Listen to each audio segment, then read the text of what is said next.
কল্পতৰু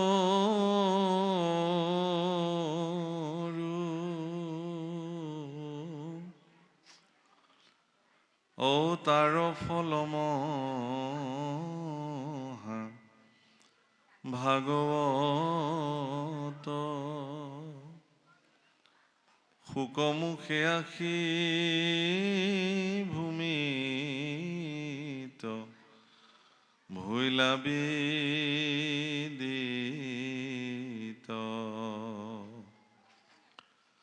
ৰসত চতুৰ জিতু জন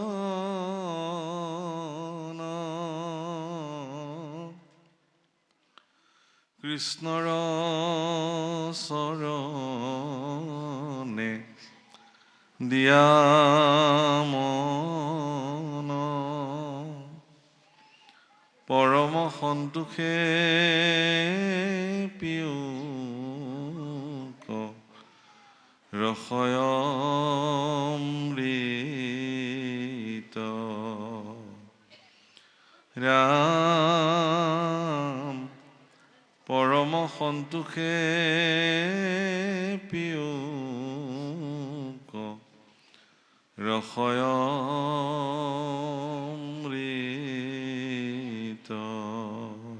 কৃষ্ণ। শ্ৰীমদ ভাগৱত দশম স্কন্ধ আৰু আমাৰ অহৌভাগ্য যে আজি সংযোগ মৰ্মে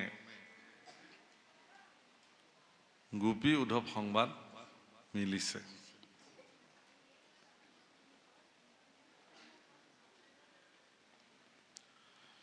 শ্ৰীমদ ভাগৱত শাস্ত্ৰ বাপসকল আইসকল,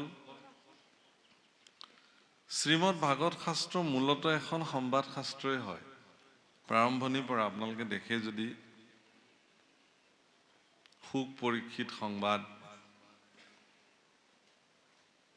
শৌনক সুত সংবাদ, বিদুৰ মৈত্ৰীয় সংবাদ,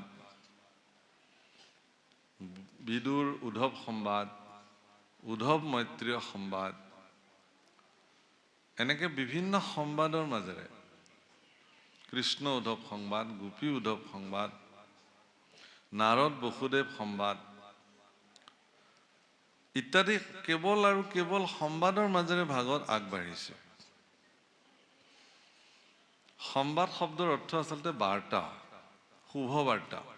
সংবাদ শব্দৰ অৰ্থ সেইকাৰণে মানুহ আপোনাৰ সংবাদ কি এনেকে সোধে, লগ পালে যে সোধে আপোনাৰ সংবাদ কেনে। দৰাচলতে আপোনাৰ শুভ বাৰ্তাটো মোক জনাওক। সেইকাৰণে আমাৰ অসমীয়া সমাজ ব্যৱস্থাৰ পৰম্পৰা অনুযায়ী আপোনাৰ ভালনে এইবুলি সুধিলে বা কেনে আছে, তেওঁৰ যিমান বেয়া খবৰ নাথাকিলেও প্ৰথমতে কিন্তু হয় ভালেই দিয়ক এইবুলি ক'ব লাগে। পিছত বেলেগ যি কয় ক'ব, কিন্তু প্ৰাৰম্ভণিতে হয় ঈশ্বৰে ৰাখিছে ভালেই দিয়ক, মংগল কুশল, আপোনাৰো নিশ্চয় কুশল। সংবাদ আচলতে এটা শুভ বাৰ্তা। এই যে এজন মহাপুৰুষ সন্ত পুৰুষে আন এগৰাকী সন্ত পুৰুষৰ লগত বাৰ্তালাপ হয়, সেই বাৰ্তাৰ মাধ্যমেৰে দৰাচলতে আমিবিলাকে জগতলৈকে, মানৱ সমাজলৈকে একোটা শুভ বাৰ্তা প্ৰেৰণ কৰোঁ বা শুভ বাৰ্তা আমি পাওঁ। গোপী উদ্ধৱ সংবাদো এটা তেনেকুৱা ভাগৱতৰ এক বিশেষ অধ্যায়, যাৰ মাধ্যমেৰে আমিবিলাকে এটি বিশেষ ভক্তিযুক্ত বাৰ্তা প্ৰাপ্তি হ'ব পাৰোঁ। জীৱনৰ সৰ্বোচ্চ পৰিত্যাগ কৰি যিসকল গোপীয়ে কেৱল দৈৱকীনন্দন ভগৱান কৃষ্ণৰ দুখানি অভয় চৰণত সমৰ্পিত হ'ল, তেওঁলোকৰ নিমিত্তে ভগৱানে কি কৰিলে? প্ৰভুসকল, আজিৰ যি অধ্যায় আৰম্ভ হৈছে আপোনালোকে মন কৰিব নিশ্চয় এতিয়া যে ভগৱানৰ প্ৰপন্ন সেৱক, বৃহস্পতিৰ শিষ্য পৰম বুদ্ধিমত্তা, পৰম জ্ঞানী, পৰম ভক্ত শ্ৰী উদ্ধৱ মহন্ত আৰু ব্ৰজাংগনা গোপীসকলৰ মাজত বাৰ্তালাপ হৈছে। কথা ক'ত পাতিছে ইমান?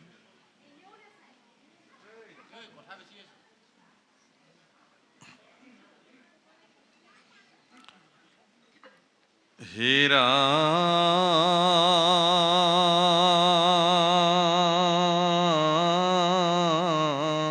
রাম, জয় জগন্নাথ নারায়ণ নিরঞ্জন,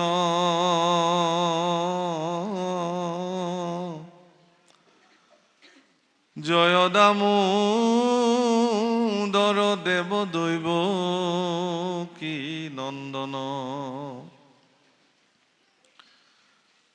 কৃষ্ণৰ চৰণে কৰি নতি 1200,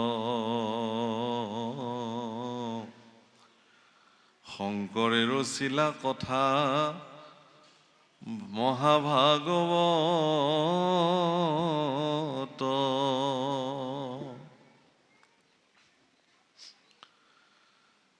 শুনা সৰ্বজনে গোপী উদ্ধৱ সম্বাদ,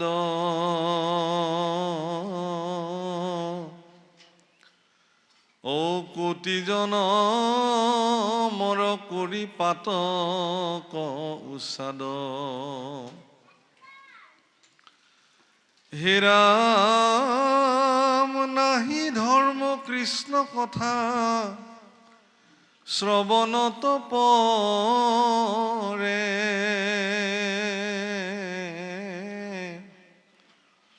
ও যাক শুনি মহা মহা পাপী নিস্তৰে। প্ৰভুসকল, মই পোনপ্ৰথমে আমাৰ উদ্যোক্তাসকলৰ প্ৰতি কৃতজ্ঞতাৰ সেৱা নিবেদন কৰিলোঁ যে আপোনাসৱে আজি এই পবিত্ৰ মুহূৰ্তত, এই পবিত্ৰ নামঘৰৰ প্ৰাংগণত আমাক কৃষ্ণ কথা কোৱাৰ সুযোগ প্ৰদান কৰিলে। কিছু শাৰীৰিক অসুস্থতা ভগৱন্ত কৃপাত কিবাকে আহি উপস্থিত হৈছোঁ। কালি মই উদ্যোক্তাসকলক জনাইছিলোঁ যে যদি আপোনালোকে আজ্ঞা কৰে তেতিয়াহ'লে মই নগ'লেও হয় নেকি জনাবচোন বাৰু বুলি কৈছোঁ। কিন্তু ক'লে যে ভকত ভগৱন্তৰ আশীৰ্বাদ আছে প্ৰভু, আপোনাৰ সুস্থ হ'ব, আপুনি যেনে তেনে দেখা কৰক, আমাৰ ভকতসকল আপোনালৈ ৰৈ আছে। আৰু সঁচাকৈ ভকত আৰু ভগৱন্তৰ মহিমা, ভকতৰ এই আশীৰ্বাদে ৰাতিৰ ভিতৰতে মই সুস্থ হ'লোঁ। মানে এটাও টেবলেট নোখোৱাকৈ একমাত্ৰ আপোনালোকৰ দৰে শক্তিশালী ভক্তসকলৰ আশীৰ্বাদে আমাক সুস্থ কৰিলে আৰু নিজে বাহন চলাই আজি এইখিনিলৈকে আহি এনে সুন্দৰ এটি অধ্যায়। প্ৰভুসকল, গোপী উদ্ধৱ সংবাদৰ মাহাত্ম্য অত্যন্ত গভীৰ। আপোনালোকে গুৰুচৰিত চালে নিশ্চয় দেখিব যে মোৰ মহাপুৰুষ কৃপালু গুৰুজনাই যেতিয়া পোনপ্ৰথমবাৰৰ কাৰণে শৰণৰ ব্যৱস্থা কৰিছিলে, শৰণ দিবলৈ, তেতিয়া ততাতয়াকে গোপী উদ্ধৱ সংবাদ শাস্ত্ৰ লিখি তাকেই গুৰু আসনত থাপি প্ৰথমবাৰৰ কাৰণে শৰণ প্ৰদান কৰিছিল। অৰ্থাৎ এইকাৰণে গুৰুজনাৰ মানস পদত এই কথা বোধ কৰোঁ আহিছিল যে শৰণ যিহেতু ভক্তিৰ বীজ, গুৰুজনাই লিখিছে ভকতিৰ বীজ শৰণে সে নিজ, প্ৰেম আনন্দ তাৰ ফল, শৰণ বিনাই ভকতি কৰয় আৱা ঘটে যেন জল। শৰণ আৰু ভক্তি এটা মুদ্ৰাৰ ইপিঠি সিপিঠি। শৰণ অবিহনে ভক্তিও মিছা আৰু ভক্তি অবিহনে শৰণো মিছা। গতিকে এগৰাকী পূৰ্ণ পৰ্যায়ৰ সমৰ্পিত ভক্ত সিদিনাখন পূৰ্ণ পৰ্যায়ত ভগৱানৰ ওচৰত তেওঁ সমৰ্পিত হ'ব পাৰে যিদিনাখন তেওঁৰ ভিতৰত থকা ভক্তিয়ে তেওঁক ভগৱানৰ ওচৰত সমৰ্পিত হ'বৰ কাৰণে পূৰ্ণ প্ৰেৰণা প্ৰদান কৰে। পৰম জ্ঞানী হ'লেও এগৰাকী ব্যক্তি ঈশ্বৰৰ ওচৰত শৰণাপন্ন নহ'বও পাৰে। সৰ্বশাস্ত্ৰ শিৰোমণি হ'লেও তেওঁ ভগৱানৰ ওচৰত সমৰ্পিত নহ'বও পাৰে, শৰণ নল'বও পাৰে। তেওঁ জানে কিন্তু চব। জনা আৰু মনাৰ মাজত পাৰ্থক্য আছে। জানি নামে পখিলো শৰণ। যেতিয়া এজন ব্যক্তিয়ে জানে যে ভগৱান সৰ্বে সৰ্বা, ভগৱানৰ দুখানি অভয় চৰণ ব্যতিৰে এই মনুষ্য জীৱনৰ কোনো মূল্য নাই। এই কথা যিদিনাখন অনুভৱ হ'ব, ভিতৰত থকা ভক্তিয়ে তেওঁক যেতিয়া এই কথাত প্ৰেৰণা দিব, সেইদিনাখন তেওঁ ভগৱানৰ দুখানি অভয় চৰণত নিজকে সমৰ্পিত কৰিব। হে প্ৰভুসকল, আপোনালোকে ভাবি ভাল পাব যে অৰ্জুনৰ নিচিনা পৰম জ্ঞানী অৰ্জুন, জ্ঞানৰে প্ৰতীক। আমাৰ ভিতৰত থকা যিটো জ্ঞান, অৰ্জুনৰ প্ৰতীক। জ্ঞানৰ কাম কি? জ্ঞানী হলে তেওঁ কৰিব কি? প্ৰভুসকল, যেতিয়া কুৰুক্ষেত্ৰ যুদ্ধৰ প্ৰস্তুতি চলিলে, কুৰুক্ষেত্ৰ যুদ্ধৰ প্ৰস্তুতিৰ সময়ত দুৰ্যোধনে নিজৰ ফালেৰে আৰু অৰ্জুন যুধিষ্ঠিৰেও নিজৰ ফালেৰে নিজৰ নিজৰ পক্ষত কোন কোন বীৰসকলে আহি তেওঁলোকক সহযোগিতা কৰিব, এই সম্পৰ্কত তেওঁলোকে বিভিন্ন প্ৰান্তলৈ গৈ যোগাযোগ কৰিছে। আৰু এটা সময়ত এদিন এনেকুৱা এটা দিন সমাগত হ'ল, যিটো দিনত দ্বাৰকাধীশ ভগৱান কৃষ্ণৰ ওচৰলৈকে ব্ৰহ্ম মুহূৰ্ততে অৰ্জুনো গৈ ওলালে আৰু দুৰ্যোধনো গৈ ওলালে। ভগৱান কৃষ্ণই অৰ্জুনৰ পক্ষত থাকিম বুলি ক'লে, তাৰ বিপৰীতে নাৰায়ণী সেনা দুৰ্যোধনৰ লগত আহিলে। চৰ্তাৱলী আৰোপ কৰা হ'ল। ভগৱানে প্ৰতিজ্ঞা কৰিলে যে মই তোমাৰ যুদ্ধত থাকিম অৰ্জুন, কিন্তু মই যুদ্ধ নকৰো, এনেই থাকিম। অৰ্জুনে বোলে সখী হ'ব, বোলে এনেই থাকিনো কি কৰিম, তোমাৰ ৰথখনকে মই চলাই দিম। প্ৰভুসকল, সাধাৰণতে সাৰথি কৰ্ম সমাজৰ অত্যন্ত তলৰ শ্ৰেণীৰ মানুহখিনিয়ে কৰে।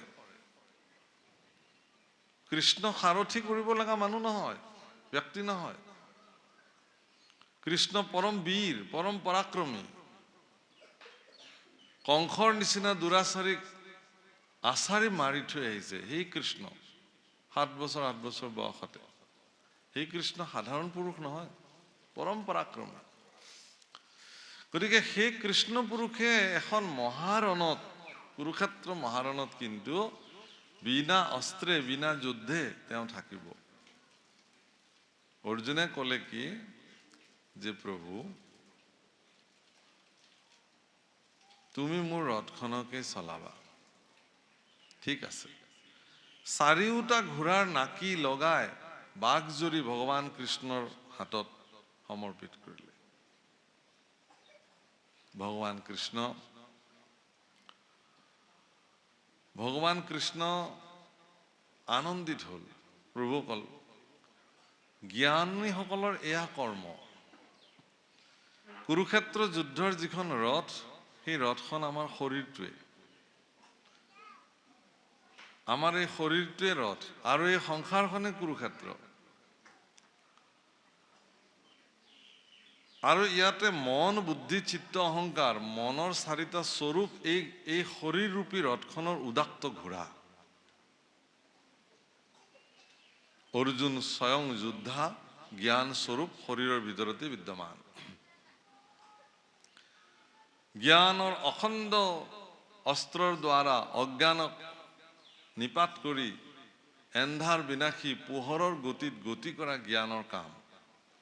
এটাকে মন, বুদ্ধি, চিত্ত, অহংকাৰ, পৰম চঞ্চল মনৰ যি 4টা স্বৰূপ, তাক একত্ৰ কৰি ভগৱান কৃষ্ণৰ চৰণত অৰ্পণ কৰিলে, যে প্ৰভু তুমি যেনেকে চলাবা আজিৰ পৰা এইখন ৰথ তেনেকে চলিব। শৰণাপন্নৰ প্ৰথম ষ্টেপ প্ৰভু, প্ৰথমটো সোপান। যে হে ভগৱান, এই শৰীৰটো আজিৰ পৰা তুমি যেনেকে চলাবা তেনেকে চলিব। সেইমতে কাম হ'ল। যুদ্ধত অৰ্জুন বিজয়ী হ'ল, আপোনালোকে জানে।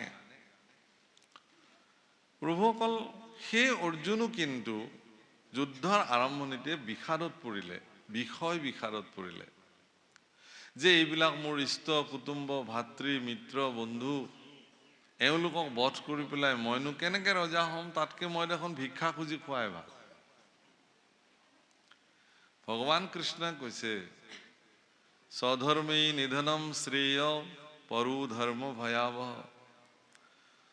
স্বধৰ্মত থাকি নৰে, ফল এৰি নিৰন্তৰে, কৰ্ম কৰে যাৰ যেন ভাও, কৰ্মত উপজে জ্ঞান, জ্ঞানে মুখ্য সাধিবে ক, তৃতীয়টো কহিলা মাধৱে। গোবিন্দ মিশ্ৰই কৈছিল অসমীয়া গীতাত।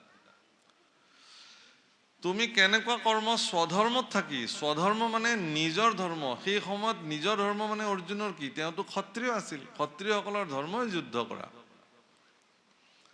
ক্ষত্ৰিয়ই যেতিয়া যুদ্ধ কৰা বাদ দি পেলাই ভিক্ষা কৰাৰ কথা ক'ব, তেতিয়াহ'লেতো ডাঙৰ কথা হ'ব।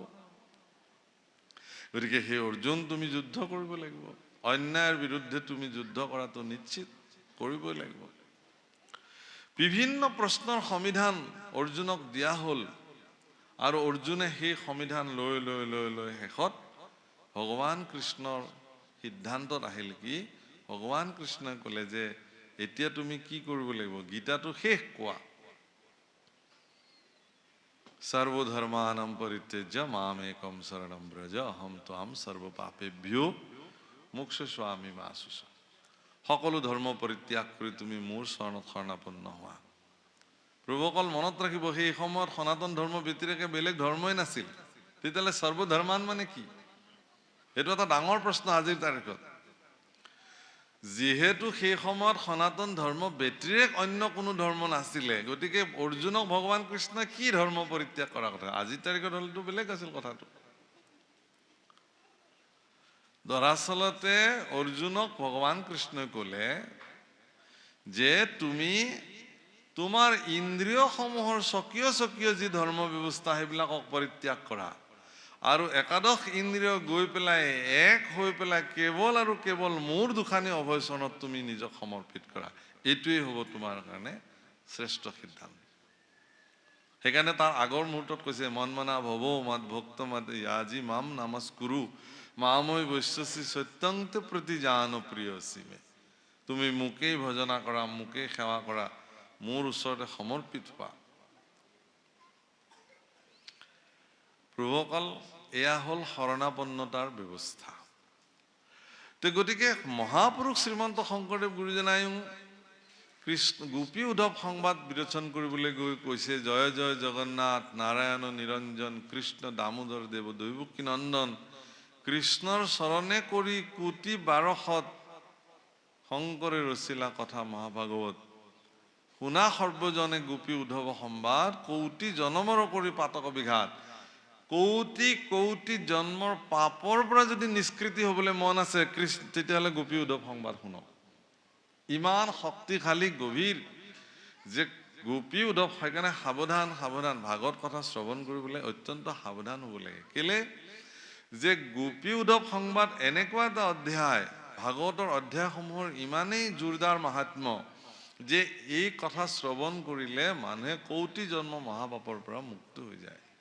প্ৰভুসকল, এই সুযোগ কেৱল মনুষ্যসকলক প্ৰদান কৰা হৈছে।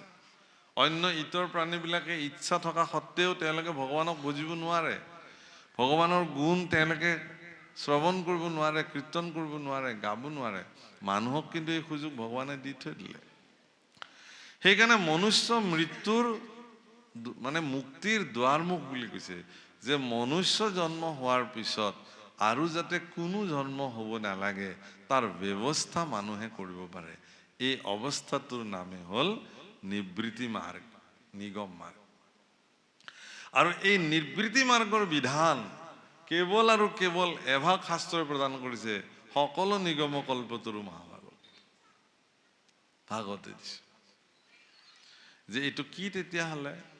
পুনৰূপী জনম পুনৰূপী মৰণম পুনৰূপী জননী জঠৰে শয়নম। বাৰে বাৰে জননীৰ জঠৰত, জঠৰ মানে গৰ্ভ, বাৰে বাৰে যাতে কোনো জননীৰ গৰ্ভত মই স্থিতি হ'ব নালাগে, হে ভগৱান, এইবাৰে মোৰ জন্ম তুমি শেষ কৰি দিয়া। হৰি মোৰ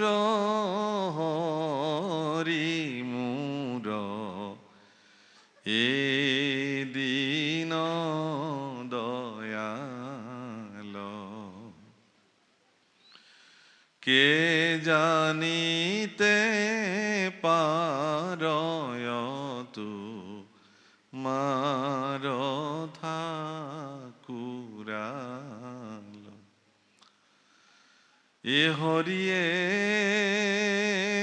নাহি জন্ম তোমার তথাপি জন্ম ধরা।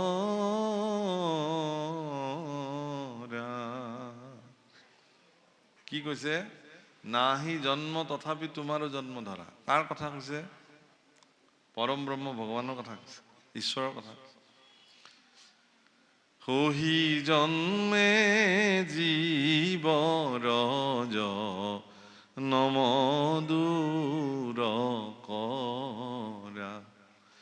হে ভগৱান, তোমাৰ জন্ম নাই, তোমাৰ মৃত্যুও নাই, তুমিতো অজ, যাৰ জন্মও নাই মৃত্যুও নাই। কিন্তু তথাপিও তুমি বাৰে বাৰে অৱতাৰ ধাৰণ কৰা। কিয়? যাতে সেই অৱতাৰসমূহত কৃত লীলাসমূহ ভক্তসকলে অৱগাহন কৰি যাতে তেওঁলোকৰ জন্ম মৃত্যুৰ চক্ৰৰ পৰা তেওঁলোক যাতে মুক্ত হ'ব পাৰে। ভাগৱত এনেকুৱা এখন লীলা সমুদ্ৰ প্ৰভুসকল। ভাগৱত ভগৱন্ত পুৰুষৰ এনেকুৱা এক লীলা সমুদ্ৰ, য'ত স্নান পান অৱগাহন কৰি ভক্তসকলে, একান্ত সেৱকসকলে, সমৰ্পিত জনে জন্ম মৃত্যুৰ এই পাক চক্ৰৰ পৰা চিৰদিনৰ কাৰণে মুক্ত হ'ব পাৰে, পৰম ধামত গৈ তেওঁ অৱগাহন কৰিব পাৰে। গতিকে কৌটিক জন্মৰো পাপ উচ্ছাদ কৰিবৰ কাৰণে কৃষ্ণ কথা শুনা দৰকাৰ, প্ৰয়োজন। হীৰা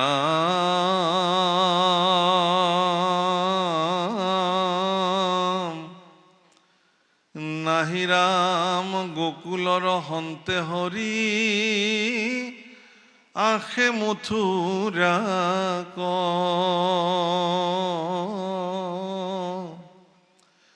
ৰঙ্গ মধ্যে বোধি কংস দুৰ্জন ৰাজাক, ৰাম পিতৃৰ মাতৃৰ পাশে সৰিয়া বন্ধন, কইলা উগ্ৰ সেন নৃপতি নাৰায়ণ।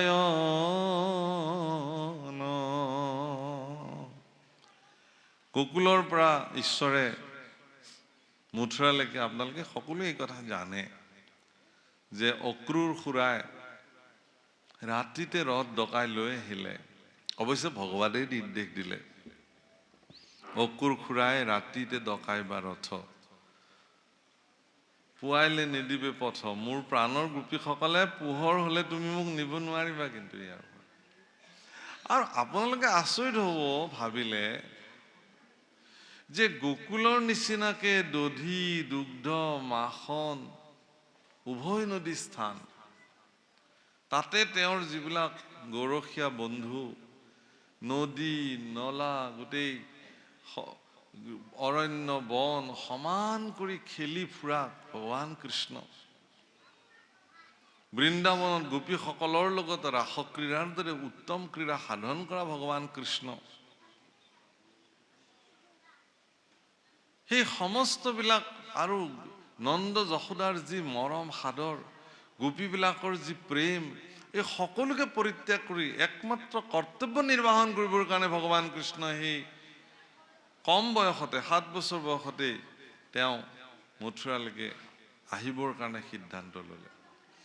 প্ৰভুসকল মনত ৰাখিব, কৰ্তব্য এনেকুৱা এটা বস্তু যি কৰ্তব্যই আপোনাৰ সকলো প্ৰকাৰৰ মানে এলাহ আৰু ভোগ স্বাচ্ছন্দ্যক তেওঁ কি কৰিব পাৰে? পৰিত্যাগ কৰিব পাৰিব লাগিব। ভগৱান তাৰ আদৰ্শ, চূড়ান্ত আদৰ্শ। মইনো কি কংসক মাৰিবলৈ যাম, ইয়াত ইমান মস্তি কৰি খাই লৈ থাকিব পাৰিছোঁ, আকৌনো কেলে যাব লাগে। ভগৱান কৃষ্ণৰ দায়িত্ব, কাৰণ তেওঁ আহিছে কি কাৰণত পৃথিৱীত, পৰিত্ৰাণায় সাধূনাম, সাধুসকলক পৰিত্ৰাণ কৰিবলৈ, বিনাশায় চ দুষ্কৃতাম, দুষ্কৃতিক বিনাশ কৰিবৰ কাৰণে, ধৰ্ম সংস্থাপনৰ ঠায়ে সম্ভৱামি যুগে যুগে, আৰু ধৰ্ম প্ৰতিষ্ঠা কৰিবৰ নিমিত্তে বাৰে বাৰে পৃথিৱীত তেওঁ আহে। এইবাৰো আহিছে ভগৱান কাক, কংসৰ দৰে দুৰাচাৰীক নিধন কৰিব লাগে, গোকুলৰ পৰা গুচি আহিলে তেওঁ। মই এইখিনিতে এটি বেলেগ প্ৰসংগ আপোনালোকক আজি বৰ ৰসিক প্ৰসংগ এটা ক'ব খুজিছোঁ। আপোনালোকে জানে যে যেতিয়া ভগৱান শ্ৰী ৰামচন্দ্ৰ ত্ৰেতাৰ যুগত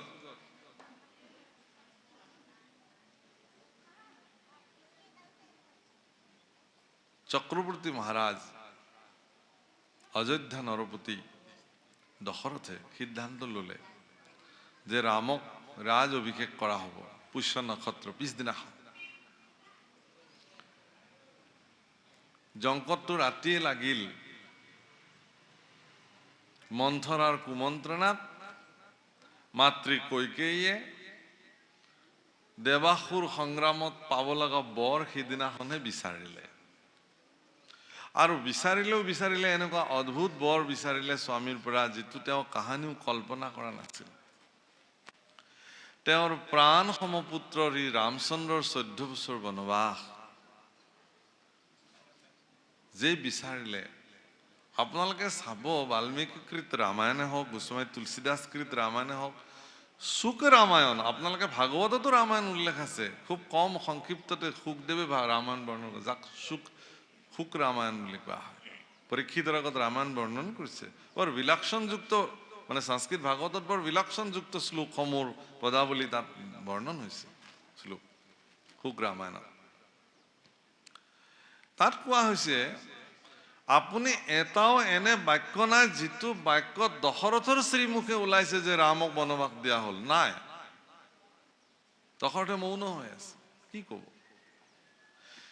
কিন্তু এই বাৰ্তা যেতিয়া ৰামচন্দ্ৰই গম পালে, প্ৰভু ৰামচন্দ্ৰই সত্যক ৰাখিবৰ কাৰণে, কাৰণ মনত ৰাখিব প্ৰভুসকল, সত্যই ৰাম, ৰামে সত্য, জগতত দ্বিতীয় পৰিভাষা নাই। পিতৃৰ সত্যক ৰক্ষা কৰিবৰ কাৰণে প্ৰভু ৰামচন্দ্ৰই নিজেই সিদ্ধান্ত গ্ৰহণ কৰিলে যে মই এই মুহূৰ্ততেই বনবাসী হলো। আচৰিত লাগে যে বনলে গমন নকৰোঁতেই প্ৰভু ৰামচন্দ্ৰই ৰাজকাৰেঙতে বনবাসী হৈ গ'ল।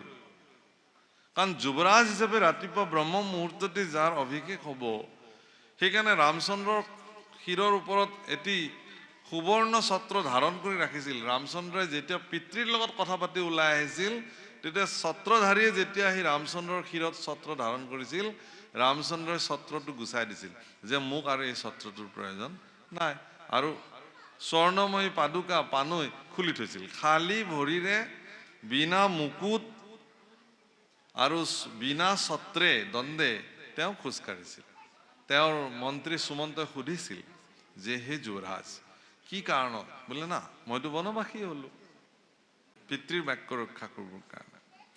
আচ্ছা, দশৰথে কি বুলি কৈছিল? মই প্ৰসংগটো এই কাৰণে আনিছো, দশৰথে কৈছিল প্ৰভু ৰামক, কি বুলি কৈছিলে? যে হে পুত্ৰ ৰাম,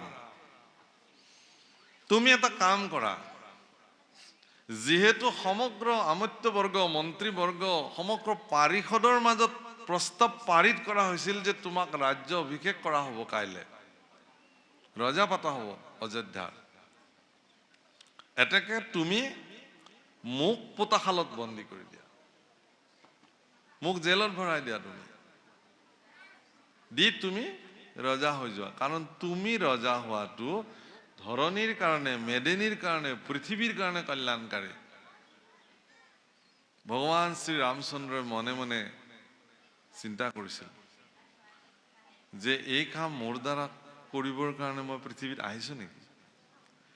এই কামটো মোৰ পিছৰ জন্মত কংসই কৰিব এইটো কাম, নিজৰ পিতৃক জেলত থৈ পেলাই নিজে ৰজা হ'ব, মইতো এই কাম কৰিব নোৱাৰো।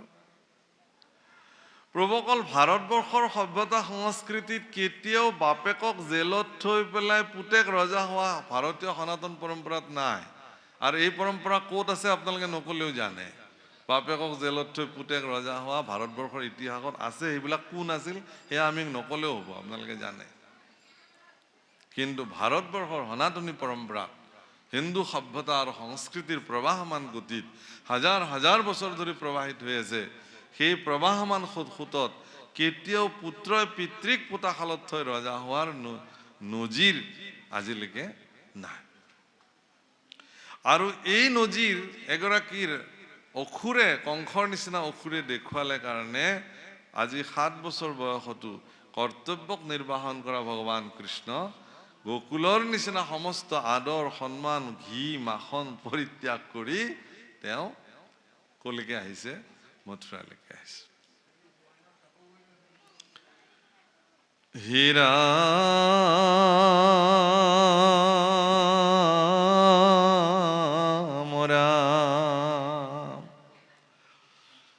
পিতৃৰ মাতৃৰ পাছে চৰিলা বন্ধন,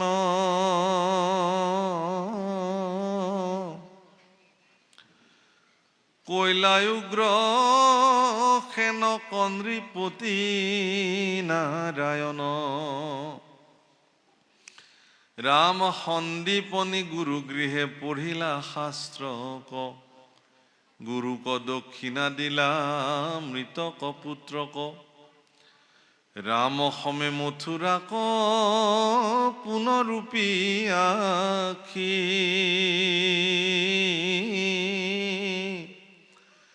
ও আচন্ত আনন্দে যদু কুলক প্ৰকাশী,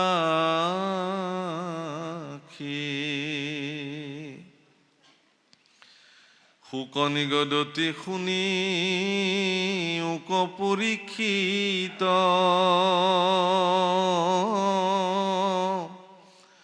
ও পাতকৰ যমদূত কৃষ্ণৰ চৰিত্ৰ, হে ৰাম সেহি দিনা যেহি দিনা দামোদৰে চৰিলা গোকুল, সেইদিনা ধৰি গোপী সমস্তে আকুল, কৃষ্ণৰ বিৰহ তাপে আতি তনু ভাৱে, তাৱে নায়ান বাক্য কৃষ্ণ গুণ মাত্ৰ গাৱে, কৃষ্ণ বিনে নজায়ান বিষয় কমতি, ও কৃষ্ণ কস্মৰণে আশয় ক্ৰন্দনয়ু ভতি, যেবে গোপী সকলে বংশীৰ শুনৈ ৰাৱ, কৃষ্ণক সুমৰি মহামৰ্মে দহৈ গাঁও, গোবৎসক দেশন্ত লোতক পৰে জৰি, কান্দৈ মকমকী মনে মাধৱক স্মৰি, ধ্বজ বজ্ৰয় অংকুশয় অংকিত খোজ যত, কদাচিতো দেশয় বৃন্দাবন প্ৰদেশত, শৰীৰত অগ্নি লাগি প্ৰাণ যাই ফুটি, হা কৃষ্ণ বুলিয়া খোজতে পাৰে লুটি। গোপীসকলৰ কাৰণে কৃষ্ণ মহাধন প্ৰাণ। প্ৰভুসকল, যিদিনাখন গোপীসকলে ভগৱান কৃষ্ণৰ নিমিত্তে গৃহ বাস পতি পুত্ৰ সকলোকে পৰিত্যাগ কৰি বৃন্দাবনলৈ আহিছিল, ভগৱান কৃষ্ণই তেওঁলোকক সুধিছিল যে হে গোপীসকল, তোমৰা সবে পতি পুত্ৰ ধন জন গৃহ বাস সকলো পৰিত্যাগ কৰি যে মোৰ ওচৰলৈকে আহিলা, এইটো বাৰু উচিত হৈছে জানো? এইটো উচিত হোৱা নাই। এতেকে তোমালোক ঘৰলৈ গুচি যোৱা। কিয়? যে এই কথাটো সমাজে বেয়া বুলিব, পৰপুৰুষৰ সৈতে পৰস্ত্ৰীৰ ক্ৰীড়া ই গৰিহীত কৰ্ম, সমাজে ইয়াক গৰিহণা দিব। আৰু ধৰ্মশাস্ত্ৰইও ইয়াক নিষিদ্ধ কৰিছে, বেদেও ইয়াক নিষিদ্ধ কৰিছে। গতিকে তোমৰা হওক গুচি যোৱা। আমি সকলোৱে, বিশেষকৈ উজনি অসমত আপোনালোকে ৰাসৰ প্ৰভাৱ সাংঘাতিক আপোনালোকে নিজে কৰে, ইয়াতো নিশ্চয় হয়। মন কৰিব, ভাগৱত শাস্ত্ৰৰ বিলক্ষণযুক্ত দিব্যলীলা ভগৱানৰ ৰাস পঞ্চাধ্যায় ৰাসৰ মাধ্যমেৰে ভক্তিৰ চূড়ান্ত দিশ প্ৰকট কৰিছে ভাগৱতে। শ্ৰী ভাগৱতে এই কথা এক বিলক্ষণযুক্ত দিব্য লীলা হিচাপে, নিত্য লীলা হিচাপে ভগৱানক দেখুৱাইছে। সেইকাৰণে ৰাস প্ৰাৰম্ভণি হৈছে, কিন্তু ৰাসৰ সমাপ্তি হোৱা নাই। ভাগৱত প্ৰাৰম্ভণি কৰিলে, কিন্তু তাৰমানে ৰাস আজিও শেষ হোৱা নাই, ৰাস আজিও চলি আছে। যিসকল একান্ত ভগৱানৰ সমৰ্পিত ভক্ত, তেওঁলোকৰ লগত ভগৱানে আজিও ৰাস ক্ৰীড়া কৰে। এনে কি ভগৱান ৰামচন্দ্ৰইও ৰাস ক্ৰীড়া কৰা বুলি উল্লেখ আছে, কিন্তু সেই ৰাস ক্ৰীড়া গুপ্ত ৰাস ক্ৰীড়া আছিল, প্ৰকাশ্য কৰা নাছিল। ভগৱান গোকুল নিত্যধাম বৈকুণ্ঠতো ভগৱানে নিত্য ৰাস ক্ৰীড়া কৰে, কিন্তু সেইবিলাক কোনেও নেদেখে। কিন্তু পৃথিৱীত দ্বাপৰ যুগত ভগৱান কৃষ্ণ, মোৰ কানহায়ালাল দৈৱকীনন্দন কৃষ্ণ কিন্তু খোলাখুলিকে সকলোকে দেখুৱালে। কিহৰ কাৰণে? এটা প্ৰমাণ কৰিবৰ কাৰণে। আপোনালোকে চাব যে ভগৱান আৰু ভক্ত, আপোনালোক ভক্ত আৰু ভগৱান, ভগৱান আৰু ভক্তসকলৰ মাজত এখন প্ৰাচীৰ থিয় হৈ আছে, বেৰ এখন থিয় হৈ আছে, বাধা। সেই প্ৰাচীৰখনৰ কাৰণে আমি ভক্তবিলাকে ভগৱানক সততে নাপাওঁ। প্ৰাচীৰখনৰ নাম কি? মায়া। প্ৰাচীৰখনৰ নাম হ'ল মায়া। সেইখন প্ৰাচীৰ কেৱল মাত্ৰ নহয়, মায়া হ'ল পৰীক্ষা। আপুনি কিমান স্তৰৰ ভক্ত, ভগৱানক প্ৰাপ্তি কৰাৰ অধিকাৰ আপোনাৰ আছে নে নাই, তাৰ এক এক পৰীক্ষা মায়াই আপোনাক কৰিব। তাৰপিছত বাট মুকলি কৰিব, আপুনি ভগৱানক পাব।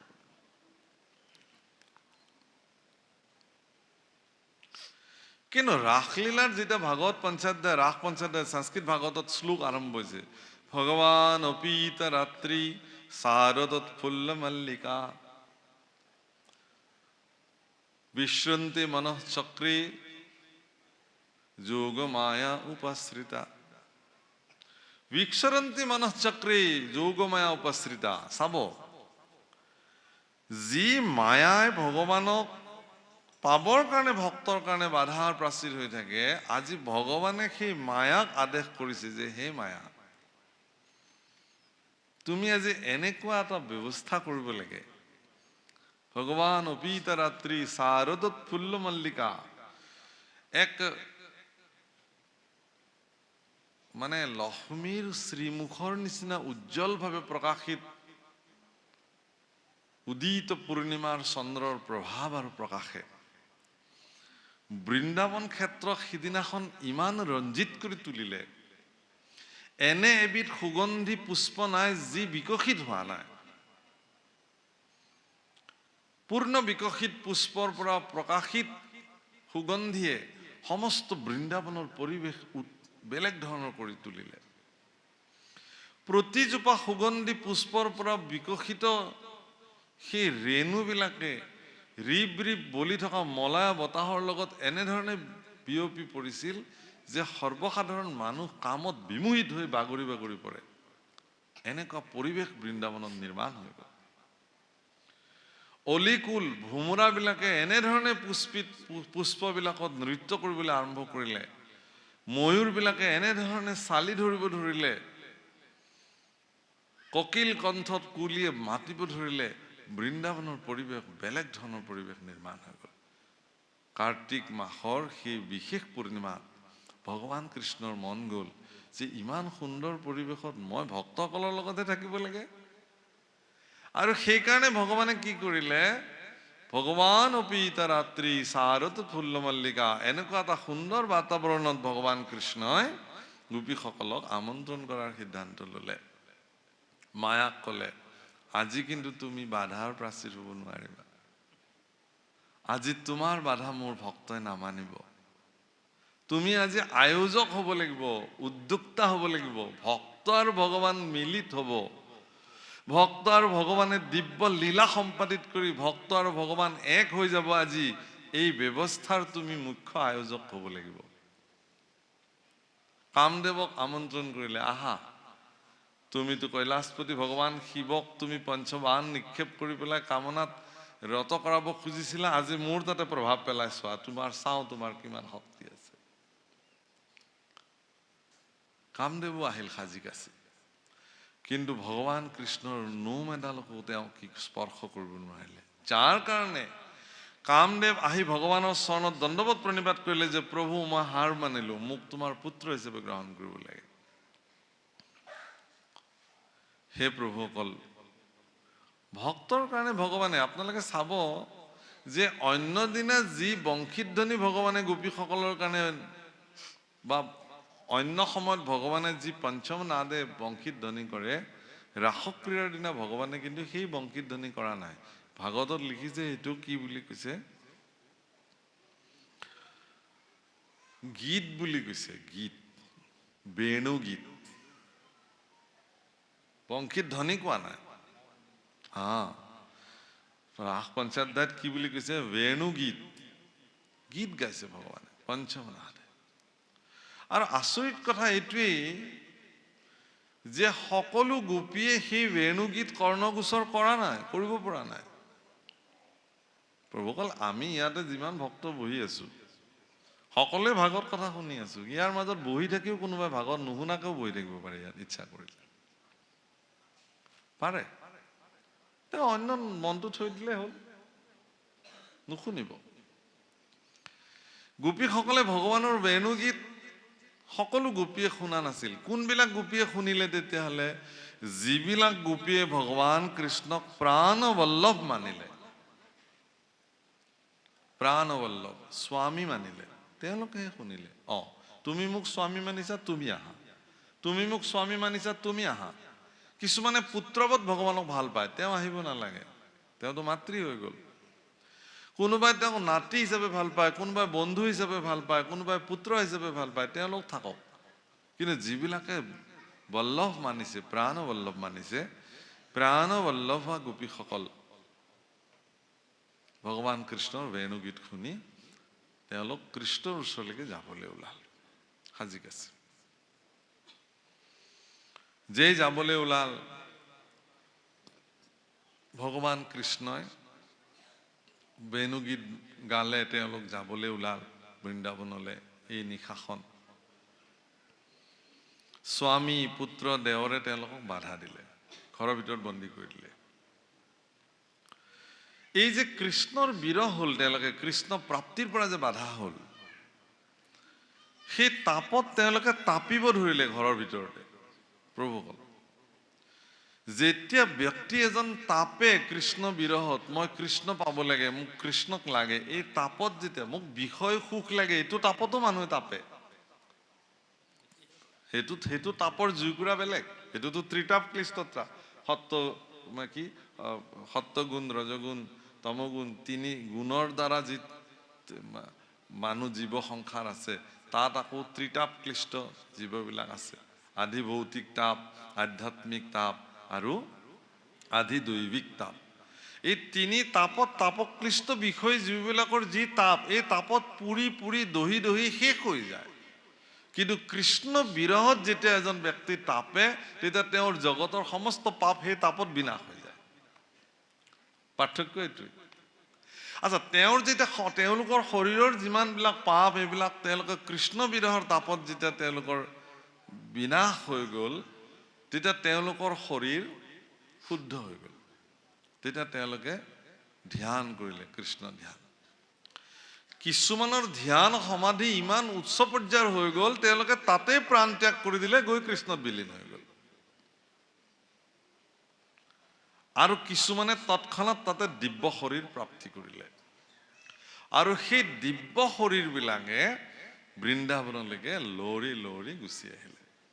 প্ৰভুসকল, বহুতে ক'ব খোজে, এই কাৰণে মই দিব্য শৰীৰ বুলি এইটো কৈছো, ভাগৱতত বৰ্ণন হৈছে যে বৈষয়িক শৰীৰৰ লগত তেওঁলোকৰ আৰু কোনো সম্পৰ্ক নাই। যদি থাকিলেহেঁতেন বৈষয়িক শৰীৰৰ লগত সম্পৰ্ক, তেতিয়াহ'লে তেওঁলোকে ডিঙিৰ হাড়ডাল আকৌ ভৰিত পিন্ধিলেহেঁতেন নেকি? উঠৰ বৰহমথুৰিৰ বোল তেওঁলোকে চকুত লগালেহেঁতেন নেকি? চকুৰ অঞ্জন তেওঁলোকে উঠত লগালেহেঁতেন নেকি? কটিৰ মেখেলা তেওঁলোকে মূৰত গাঁঠিছে, কেনেকে গৈছে ভাবকচোন। তাৰমানে কি? বৈষয়িক শৰীৰৰ লগত তেওঁলোকৰ কোনো সম্পৰ্কই নাই। আৰু সেই ভাজে গৈ ভগৱান কৃষ্ণৰ সন্মুখ। ভগৱান কৃষ্ণ কিন্তু তেওঁলোকক তেনেকে দেখা নাই। এক দিব্য শৰীৰ। প্ৰভুসকল মনত ৰাখিব, ভগৱান কৃষ্ণ যদিও দৈৱকীৰ নন্দন হৈ পৃথিৱীত আহিছে, তেওঁ কিন্তু শৰীৰ বিষয় নহয় ভগৱানৰ। মাত্ৰ লীলা কৰিবৰ কাৰণে নৰৰূপ ধাৰণ কৰিছে। ভগৱানৰ শৰীৰ দিব্য শৰীৰ।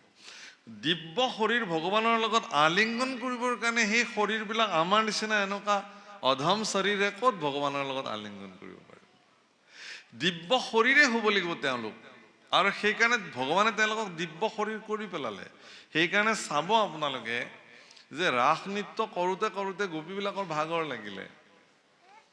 ভাগৰ লগাৰ কাৰণে, গৰম বেছি লগাৰ কাৰণে ভগৱানে নিজৰ পীতাম্বৰী বস্ত্ৰৰে তেওঁলোকক এনেকে বাঁহ দিছে। কোনোবা গোপীয়ে যদি কৈছে যে মোৰ ভৰিখন বিষাইছে, মোৰ ভগৱান, মোৰ প্ৰভুই প্ৰাণ বল্লভা গোপীসকলৰ চৰণ এনেকে মালিচ কৰি দিছে।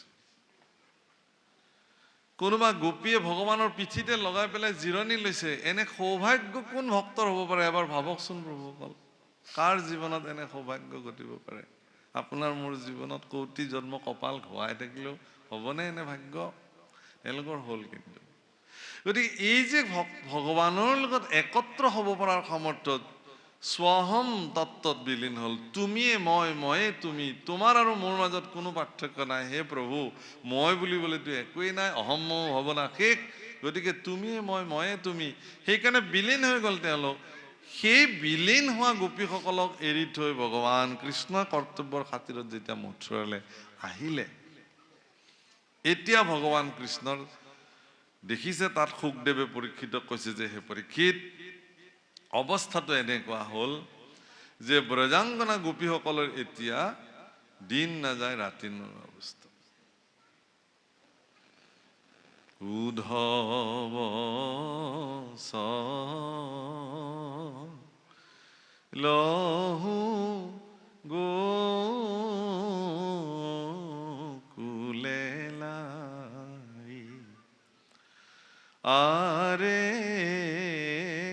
হামু বিনে গোপী, আরে হামু বিনে গোপী, আরে হামু বিনে গোপী রতি লেক যুগ যায়। হে উদ্ধৱ, তুমি মোৰ প্ৰাণ সম গোপীসকলৰ খবৰ এটা লৈ আহাগে। কাৰণ তেওঁলোকৰ কাৰণে এটা তিল সমান সময় এতিয়া এটা যুগ সমান হৈছে মোৰ অবিহনে। ধৰল বিয়োগে গোপী কথমপি প্ৰাণা। তেওঁলোক মৰিবই ওলাইছে, কোনোমতে জীয়াই আছে এটা ক্ষীণ আশাৰে, মই আকৌ উভতি যাম তেওঁলোকৰ কাষলে। এই ক্ষীণ আশাটোৰে তেওঁলোক মাত্ৰ ধৰল বিয়োগে গোপী কথমপি প্ৰাণা।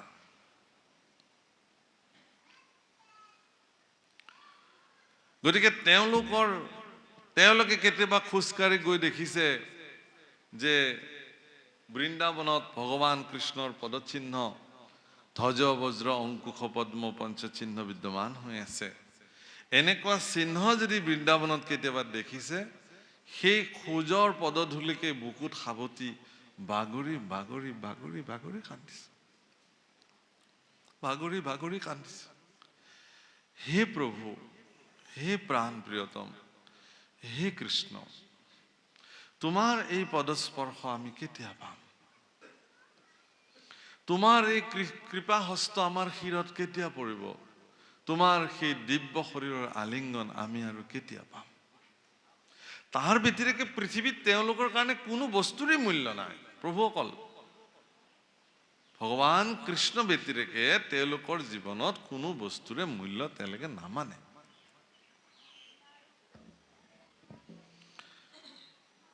হীৰাম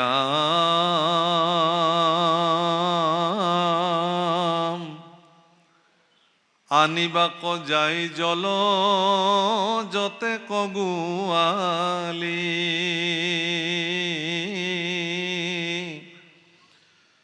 ও দেশ গুয়া যমুনাৰ সুকুমল বালি। হীৰাম প্ৰাণনাথেৰে ঐতে খেলাইলো সুখেৰি,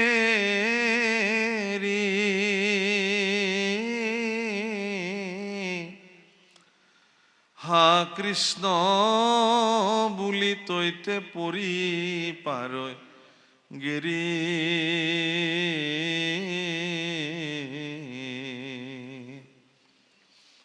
ৰাম দিনগুত যায় যুগ সহস্ৰ সমান, সৰ্বদায়ে গোবিন্দ তই অৰ্পিলে কপ্ৰাণ। হে ৰাম দেখিব কমল নেত্ৰ আশীবন্ত হৰি, ও আশাতে খে আছো কথমপি প্ৰাণ ধৰি। মই এইখিনি কথা অলপ আগতে কৈ গলো। ধৰল বিয়োগে গোপী কথমপি প্ৰাণ, এটা ক্ষীণ আশা, তুমি আহিবা প্ৰভু, তোমাক সাক্ষাৎ পাম। প্ৰভুসকল, আমি যিবিলাক ভক্তই ভগৱানৰ ওচৰত সমৰ্পিত হওঁ, আমাৰ আশাবিলাক বিষয়ী নহয়, হ'ব নালাগে। আমি এটা কথাত খুব বিশ্বাসী, আৰু এই কথাটো ভগৱান সকলো ভক্তৰ ওচৰতে নিবেদন কৰোঁ, যে ভগৱানক সমৰ্পিত ভক্তসকলৰ কোনো শ্ৰেণী বিভাজন নাথাকে। মই আকৌ কৈছো কথাখিনি, ভগৱানত সমৰ্পিত ভক্তসকলৰ কোনো শ্ৰেণী বিভাজন নাথাকে। এওঁলোক অমুক ভকত, তেখেতলোক তমুক ভকত। আজিকালি অপ্ৰিয় হ'লেও সত্য কথা এটা কওঁ, আজিকালি সমাজ ব্যৱস্থাবিলাকত ভকতৰ সম্প্ৰদায় ওলাল। বোলে শৰাই কোনে সাজিছে বা, বোলে মনে মনে থাকক দেই, আমাৰ ফালৰ ভকতে কৰা নাই, শুনক আৰু বলক ইয়াৰ পৰা, প্ৰসাদ নিবিলাওঁতে যাব লাগিব ইয়াৰ পৰা।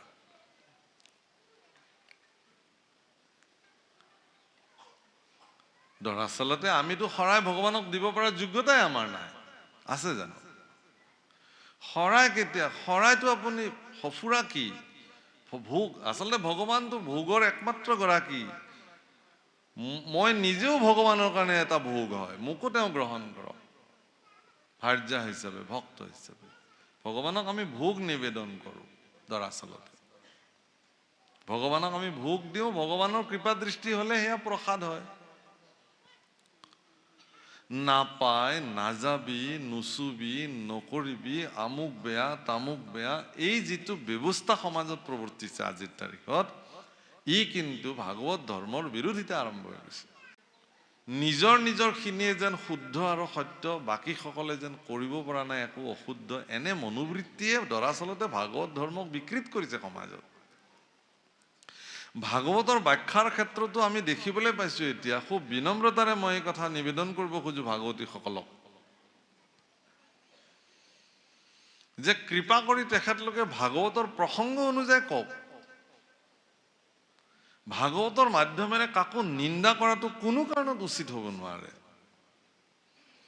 ভাগৱতৰ পদৰ প্ৰাসংগিকতাত কাৰোবাৰ ধৰ্ম ব্যৱস্থাক সমালোচনা কৰাটো ভাগৱতে কেতিয়াও কোৱা নাই। আস্থা যাৰ, অস্মিতা যাৰ যেনেকুৱা, তেওঁ তেনেধৰণে আগবাঢ়িব, মোৰ ক'বলগীয়া নাই। ভগৱানক আপুনি কি ধৰণে ভজিব সেইটো আপুনি বুজিব।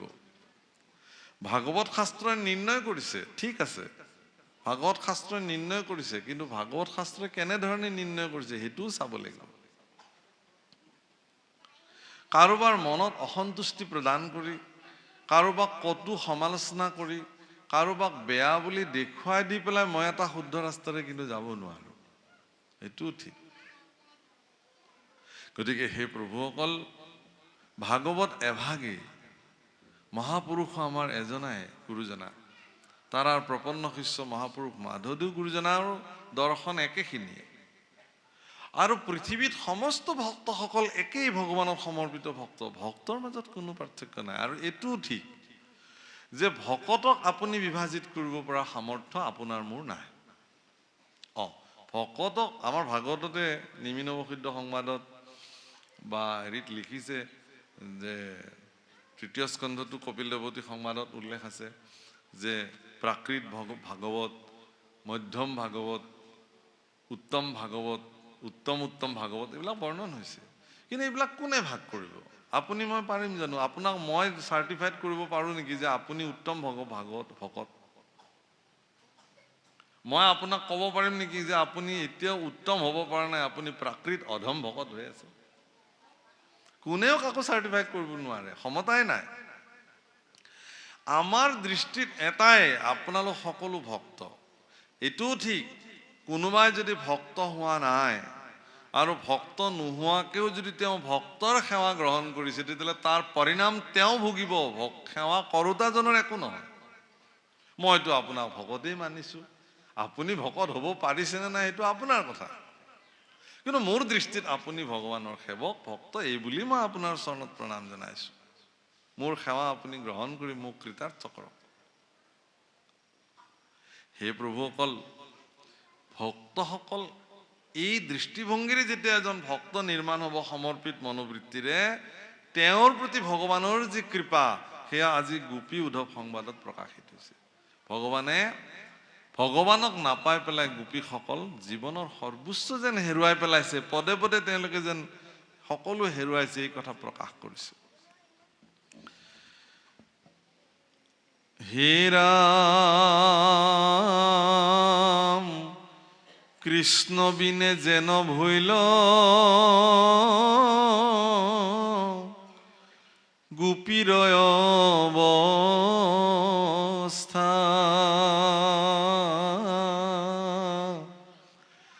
ও ভকত বান্ধৱ মাধৱে শুনি কথা, ও নসহে হৃদয় দুখে মনে গুণিলন্ত,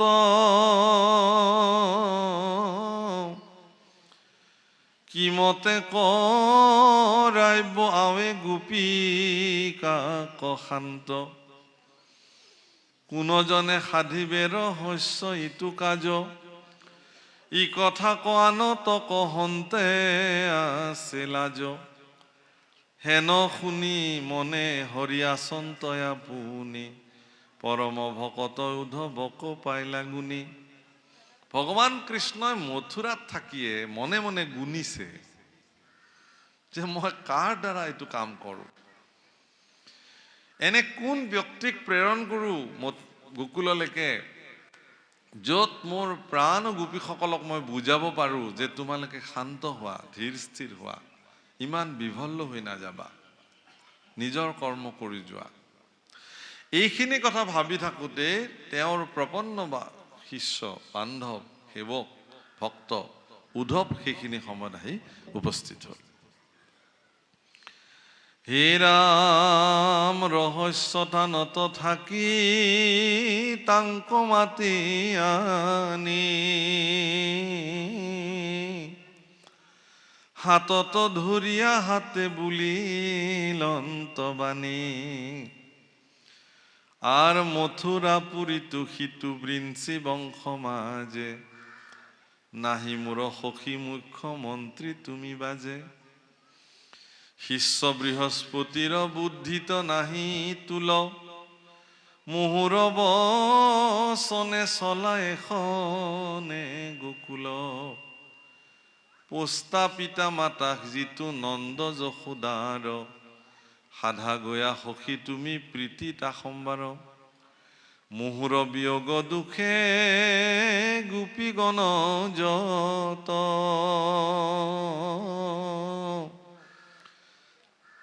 ও সাৰয় প্ৰাণ নাহি কাৰ চেতন গাঁৱত,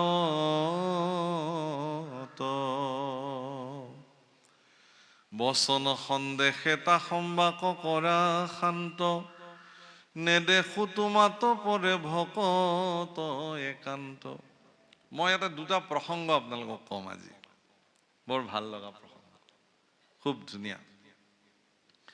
প্ৰভুসকল গোপী উদ্ধৱ সংবাদ মহাপুৰুষ গুৰুজনাই, মই আগতে উল্লেখ কৰিছোঁ যে ভক্তসকলক শৰণ দিবৰ কাৰণে প্ৰথমে গোপী উদ্ধৱ সংবাদ শাস্ত্ৰ মহাপুৰুষে বিশেষভাৱে বিৰোচন কৰিছিল। ভাগৱত শাস্ত্ৰত গোপী উদ্ধৱ সংবাদ উল্লেখ কৰিছে আৰু বৰগীততো লিখিছে, উচ্চাংগ সংগীতত আমি অলপ আগতে পৰিৱেশন কৰিছোঁ, উদ্ধৱ চলহু গোকুলে লাহে। প্ৰভুসকল, ভগৱান কৃষ্ণই এটা শব্দ ব্যৱহাৰ কৰিছে যে তোমাৰ দৰে বন্ধু আৰু মোৰ মথুৰাত বেলেগ নাই, তোমাৰ ব্যতিৰেক মুখ্যমন্ত্ৰীও মোৰ আৰু কোনো নাই। কাৰণ কংসক মৰাৰ পিছততো ভগৱান ৰজাই হ'ল, ক'বলৈ গ'লে মানে তেওঁৱেই অধিৰাজ হৈ গ'ল। যদিও তেওঁ কংসৰ পিতৃক পুনঃ ৰাজপাটত বহুৱাইছে, কিন্তু এতিয়াতো মথুৰাবাসীয়ে কৃষ্ণৰ কথাই শুনিব। কৃষ্ণক মন্ত্ৰণা দিবৰ কাৰণে এগৰাকী বুদ্ধিমান লোকক তেওঁ নিৰ্বাচন কৰিছিলে, সেইজন হ'ল বৃহস্পতিৰ শিষ্য পৰম বুদ্ধিমান উদ্ধৱ। তেওঁ দেখিলে ভগৱানে যে মোক এজন বিশ্বস্ত লোকৰ প্ৰয়োজন হ'ব, আৰু সেইজন উদ্ধৱক তেওঁ নিৰূপণ কৰিলে। প্ৰভুসকল, ভগৱানে তেওঁৰ লগত কেনেধৰণৰ ব্যক্তি তেওঁৰ লগত থাকিব আপোনালোকে চাব যে কৃষ্ণ উদ্ধৱ সংবাদ ভাগৱতৰ একাদশ স্কন্ধত কৃষ্ণ বৈকুণ্ঠী প্ৰয়াণৰ সময়ত ভগৱান কৃষ্ণ আৰু উদ্ধৱে যি কথা পাতিছে, তাত উদ্ধৱে এটা কথা স্বীকাৰ কৰিছে, মই পিন্ধো সাৰ বস্ত্ৰ অলংকাৰ তোমাৰ উচিষ্ট খায়া। মই তোমাৰ, আকৌ এটা কথা কৈছে, শয়নে ভজনে স্নান গুপ্যস্থানে সদা সেৱা কৰোঁ আমি। বৰ ডাঙৰ কথা। প্ৰভুসকল, আজি মই সামাজিক ব্যক্তি এগৰাকী, মই সত্ৰাধিকাৰ হিচাপে এগৰাকী সামাজিক ব্যক্তি, কিন্তু মই 24 ঘণ্টা সামাজিক ব্যক্তি হৈ থাকিব নোৱাৰোঁ। মোৰো ব্যক্তিগত সময় মোক প্ৰয়োজন আছে। মই স্নান কৰা সময়খিনি মোৰ ব্যক্তিগত সময়, মই ভোজন কৰা সময়খিনি মোৰ ব্যক্তিগত সময়, মই শয়ন কৰা সময়খিনি মোৰ ব্যক্তিগত সময়। এনেধৰণে 24 ঘণ্টাৰ যিখিনি সময় মই সম্পূৰ্ণ ব্যক্তিগত সময় হিচাপে কটাওঁ, সেই সময়খিনিত মই কাৰোবাৰ অধিকাৰটোক নিদিবও পাৰোঁ, সেইটো অনাধিকাৰ হ'ব। আজিও আমাৰ যিবিলাক আমাৰ উদাসীন পৰম্পৰাৰ যিসকল সত্ৰাধিকাৰ প্ৰভু ঈশ্বৰসকল আছে, আপোনালোকে আমাৰ উদাসীন পৰম্পৰাত এটা কথা আজিও মান্যতা আছে যে উদাসীন পৰম্পৰাৰ গোসাঁই ঈশ্বৰসকলে দুটা বস্তুত তেওঁলোক সম্পূৰ্ণ অকলে, শয়ন আৰু ভোজন। এই দুটাত কোনো সংগ তেওঁলোকক প্ৰয়োজন নাই। ভোজনো অকলে কৰিব, শয়নো তেওঁলোকে অকলে। এইবিলাক ব্যক্তিগত সময় তেওঁলোকৰ। আচ্ছা, ভগৱান কৃষ্ণ তেওঁ ভগৱান সমস্ত জগতৰ কাৰণে, হ'লেও তেওঁৰ ব্যক্তিগত জীৱন নাথাকিব নেকি? তেওঁৰো ব্যক্তিগত জীৱন আছে। ভগৱান কৃষ্ণৰো ব্যক্তিগত জীৱন আছে। ব্যক্তিগত জীৱন শয়নে, ভোজন, স্নান আৰু গুপ্যস্থান, তাতকেও ৰহস্যযুক্ত সময় ভগৱানৰ আছিল। কিন্তু উদ্ধৱে নিজ মুখে স্বীকাৰ কৰিছে, হে ভগৱান, তুমি মোক এনেকুৱা এটা স্থানত ৰাখিলা যে মই তোমাৰ ব্যক্তিগত সময়তো মই তোমাৰ সেৱক। অৰ্থাৎ তুমি যেতিয়া স্নান কৰা, মই তোমাৰ লগত থাকো, মই তোমাক স্নান কৰাই দিওঁ। তোমাৰ শয়ন কক্ষত মই থাকিব পাৰোঁ, ভোজন কক্ষত মই থাকিব পাৰোঁ। ভাবকচোন এতিয়া উদ্ধৱক কিমান অধিকাৰ ভগৱানে প্ৰদান কৰিছে। কিয় দিছে এইটো অধিকাৰ? উদ্ধৱক নিৰ্মাণ কৰি ল'বৰ কাৰণে ভগৱানে জানে যে বৃহস্পতিৰ দ্বাৰা উদ্ধৱ শিক্ষিত হৈছে, তেওঁ জ্ঞানী হৈছে সকলো ফালৰ পৰা। এজন সমগ্ৰ বিশ্ব ব্ৰহ্মাণ্ডৰ অধিকাৰী ভগৱানৰ কেনেধৰণৰ শুশ্ৰূষা কৰিব লাগিব সেই কথা জ্ঞানেৰে তেওঁ পূৰ্ণ জ্ঞানী। কিন্তু ভগৱানক ভক্তি কেনেকৈ কৰিব? এইটো বৃহস্পতিয়ে কিন্তু শিকাব নোৱাৰে। তেওঁ মনত ৰাখিব, মই এটা বেলেগ ধৰণৰ কথা ক'বলৈ গৈ আছো। আপুনি কিমান বেদজ্ঞ, কিমান পাৰংগত, কিমান বিজ্ঞানী, সেইটোৰ দ্বাৰা সমাজৰ প্ৰত্যেকটো কৰ্ম আপুনি সাধন কৰিব পাৰে, কিন্তু ভগৱানক ভক্তি কেনেকৈ কৰিব এইটো ভকতেহে শিকাব পাৰে আপোনাক। ভকত ব্যতিৰেকে ভক্তি বেলেগে আপোনাক শিকাব নোৱাৰে। উদ্ধৱক যেতিয়া নিৰ্ণয় কৰি লৈছিল ভগৱানে যে এওঁ মোৰ লগত থাকিব গোটেই মই পয়ান নকৰালৈকে, সমস্ত মোৰ কাৰ্যৱলীত তেওঁ মোক মুখ্যমন্ত্ৰীৰ ভূমিকা গ্ৰহণ কৰিব, কিন্তু উদ্ধৱৰ চব আছে, এটা বস্তুৰ অভাৱ আছে, সেইটো হ'ল মোক কেনেকুৱা ভক্তি কৰিব লাগে, কোনটো ভক্তি মই ভাল পাওঁ। সেই ভক্তিটোৰ ট্ৰেইনিং ল'বৰ কাৰণে ভগৱান কৃষ্ণই উদ্ধৱক 3 মাহ কাল, সুদীৰ্ঘ 90টা দিন গোপীসকলৰ লগত প্ৰেৰণ কৰিলে, যা তাতে থাকগে। কেলে? ভগৱান অন্তৰ্যামী নহয় নেকি? সাধাৰণ যুক্তি। গোপীসকলে কি কৰি আছে, কেনেকে তেওঁৰ হৈ কান্দি আছে, ভগৱানে কি মথুৰাত থাকি দেখা নাই নেকি? আৰু বেছি দূৰো নহয় মথুৰাৰ পৰা, দিনতে যায় দিনতে উভতি আহিব পাৰে। ভগৱানে কেলে এবাৰ দিনৰ ভিতৰতে গৈ গোপীসকলৰ খবৰ লৈ আহিব নোৱাৰে নেকি? অৱশ্যে এইটোও ঠিক, গোকুললৈ গ'লে হয়তো গোকুলৰ নাৰীসকলে ভগৱানক আহিবলৈ নিদিব। আৰু এইটোও ঠিক যে গোকুলৰ নাৰীসকলে তেওঁলোকৰ মৰ্যাদাৰ ভিতৰত থাকি পেলাই তেওঁলোকে মথুৰাত অহা নাছিলে, কাৰণ সেইটো মৰ্যাদা আছিল তেওঁলোকৰ। গতিকে উদ্ধৱক ক'লে তুমি যোৱা, তুমি গোপীসকলৰ মাজলৈ যোৱা। হামুচিত বিত নিত হামা কুধিয়া আৰে ধৰ লবি গোপী কথমুপি প্ৰাণ হামুচিত বিত্ত গোপী হামাকো ধ্যানা। এনেকুৱা এটা ক্ষণ নাই, এনেকুৱা এটা মুহূৰ্ত নাই যিটো মুহূৰ্তত গোপীসকলে ভগৱানক নভবাকে থাকে, ভগৱানক নিচিন্তাকে থাকে। তুমি তেওঁলোকৰ মাজলৈ যোৱা আৰু মোৰ বাৰ্তাখিনি লৈ যোৱা। হে ৰাম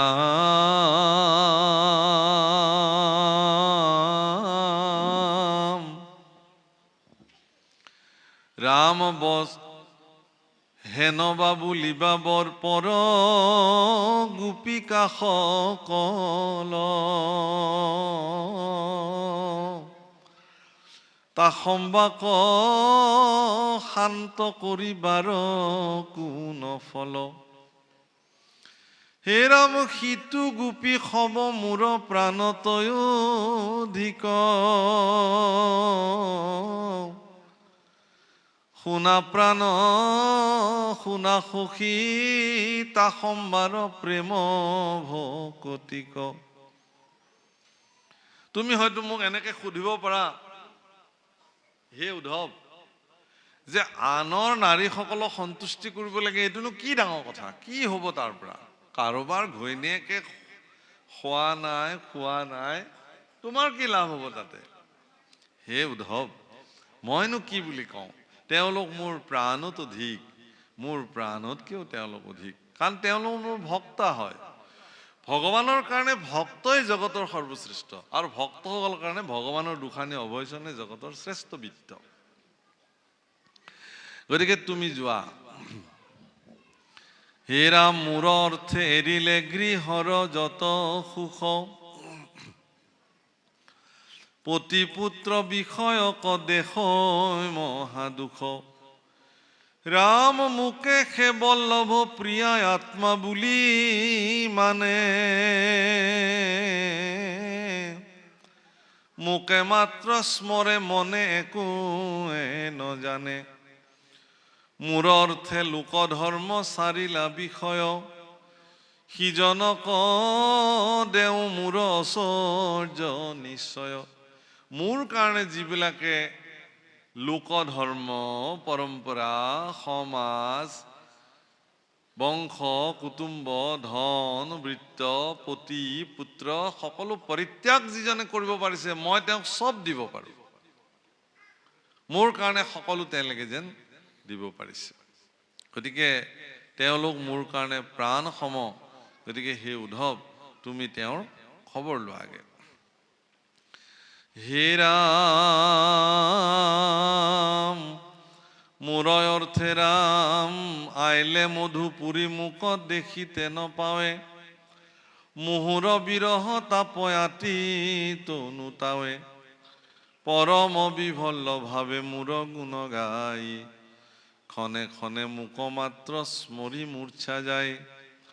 গোপী সবে রাখি আছে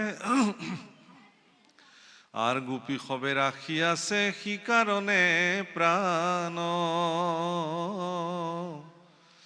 ও বান্ধব উদ্ধব শুনা তাহার নিদান।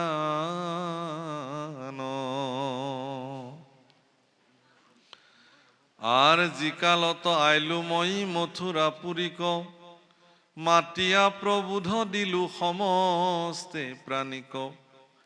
মূর পদে সখী হব নুহিকা আকুল, পৰিৱৰ্তী অল্পকালে আখিব কুকুল।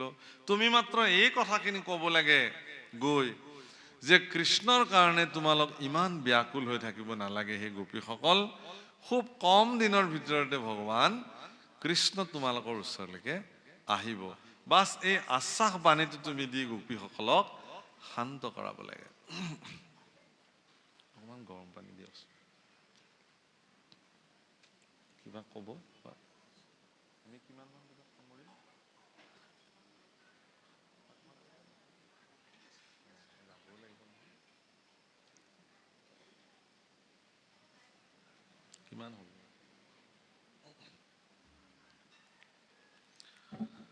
হে ৰাম ৰাম মূৰ গুণ নাম বিনে আন কথা নাই। মুত প্ৰাণ সম্পি গোপী জীৱে সমুদায়।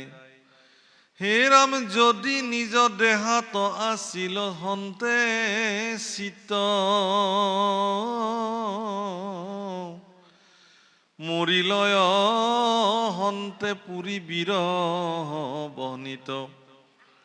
আশ্ৰয় চিত্ত যিহেতু আমাত তা সম্বাৰ, তাতে সে ৰহিছে প্ৰাণ সবে গোপীগণ। ৰাম প্ৰাণ তুই অধিক মূৰ যিটো গোপীশয়, তা সম্বাৰ দুখে আৰ নসহে হৃদয়। হেন জানি সত্তৰে চলিয় গোপপুৰ, ও বচন সন্দেহ কয়ো কৰা দুখ দূৰ। প্ৰভুসকল, আজি আৰু হয়তো মোৰ সিমান দূৰলৈকে মই গৈ নাপাম অধ্যায়। এইটো অধ্যায়ৰ যেতিয়া সমাপ্তি ঘটিব মোৰ বাণীকো বিৰাম দিম। মূল কথা হৈছে এইটোৱে, ইয়াত এটা মই বিশেষ ৰহস্য কথা ক'ম বুলি কৈছিলোঁ। সেইটো হৈছে কি যে উদ্ধৱক ভগৱানে মাত্ৰ ক'বলৈ দিলে এইখিনি কথাকে যে তেওঁ আহিব, তোমালোকে ধৈৰ্য ধৰি থাকা, বাছ। কিন্তু গোপীসকলৰ যিটো অৱস্থা দেখিলে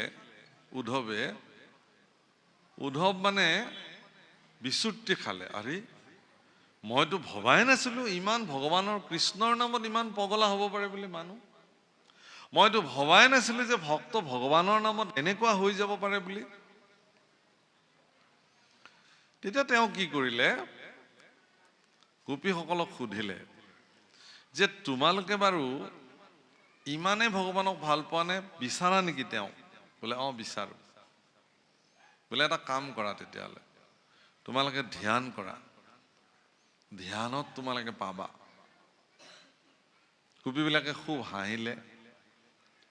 কিয় হাঁহিলা তোমালোকে? ক'লে বোলে যে হে উদ্ধৱ, প্ৰাথমিক বিদ্যালয়ৰ ছাত্ৰ এজনে যেতিয়া BA পাছ কৰা মানুহ এজনক পঢ়ুৱাবলৈ আহে, কথাটো তেনেকুৱাহে হ'ল। ৱাহ, এইটো কি কথা? বোলে তুমি যিটো পদ্ধতিৰ কথা কৈছা সেইটো আমি কেতিয়াবাই পাছ কৰি আহিছো। এইবোৰ ধ্যান চ্যান কৰি আমি এইবোৰ এদায় কৰি থৈ আহিছো। সেইবোৰ কাম নাই আৰু এতিয়া। আমাক কৃষ্ণক লাগে এতিয়া, বাছ ইমানখিনি। তুমি কৈছা উদ্ধৱ যে শয়নে সপোনে চিন্তা কৰিবা। কৃষ্ণ যোৱাৰ পিছত টোপনিয়ে মাৰা নাই আমি, ক'ৰ পৰা সপোন দেখিম?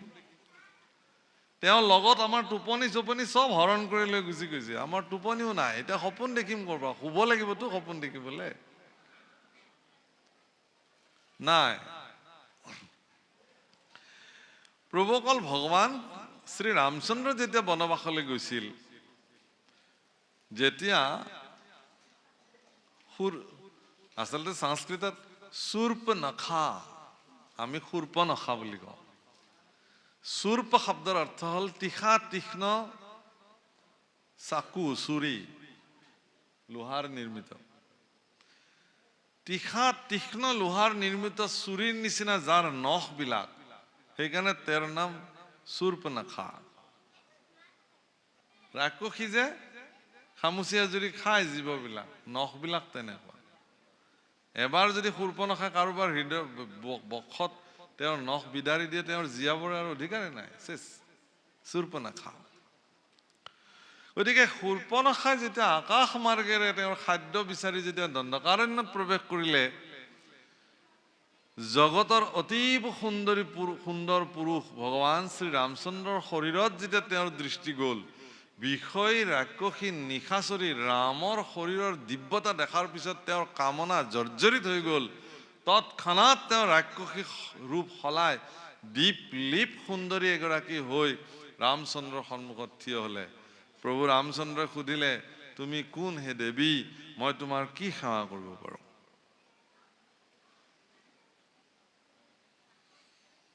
বোলে মই পৃথিৱীৰ দীপলীপ সুন্দৰী, তুমি মোক দেখিছাই নহয়? বোলে দেখিছো। বোলে মই এনেকা আকাশ মাৰ্গেৰে মোৰ লগত মিলা সুন্দৰ পুৰুষৰ অনুসন্ধানত আছিলো, আৰু আজি মই অলপমান মিলাকে এজন দেখিলো তোমাক, আৰু সেইকাৰণে আহিলো। হয় নেকি?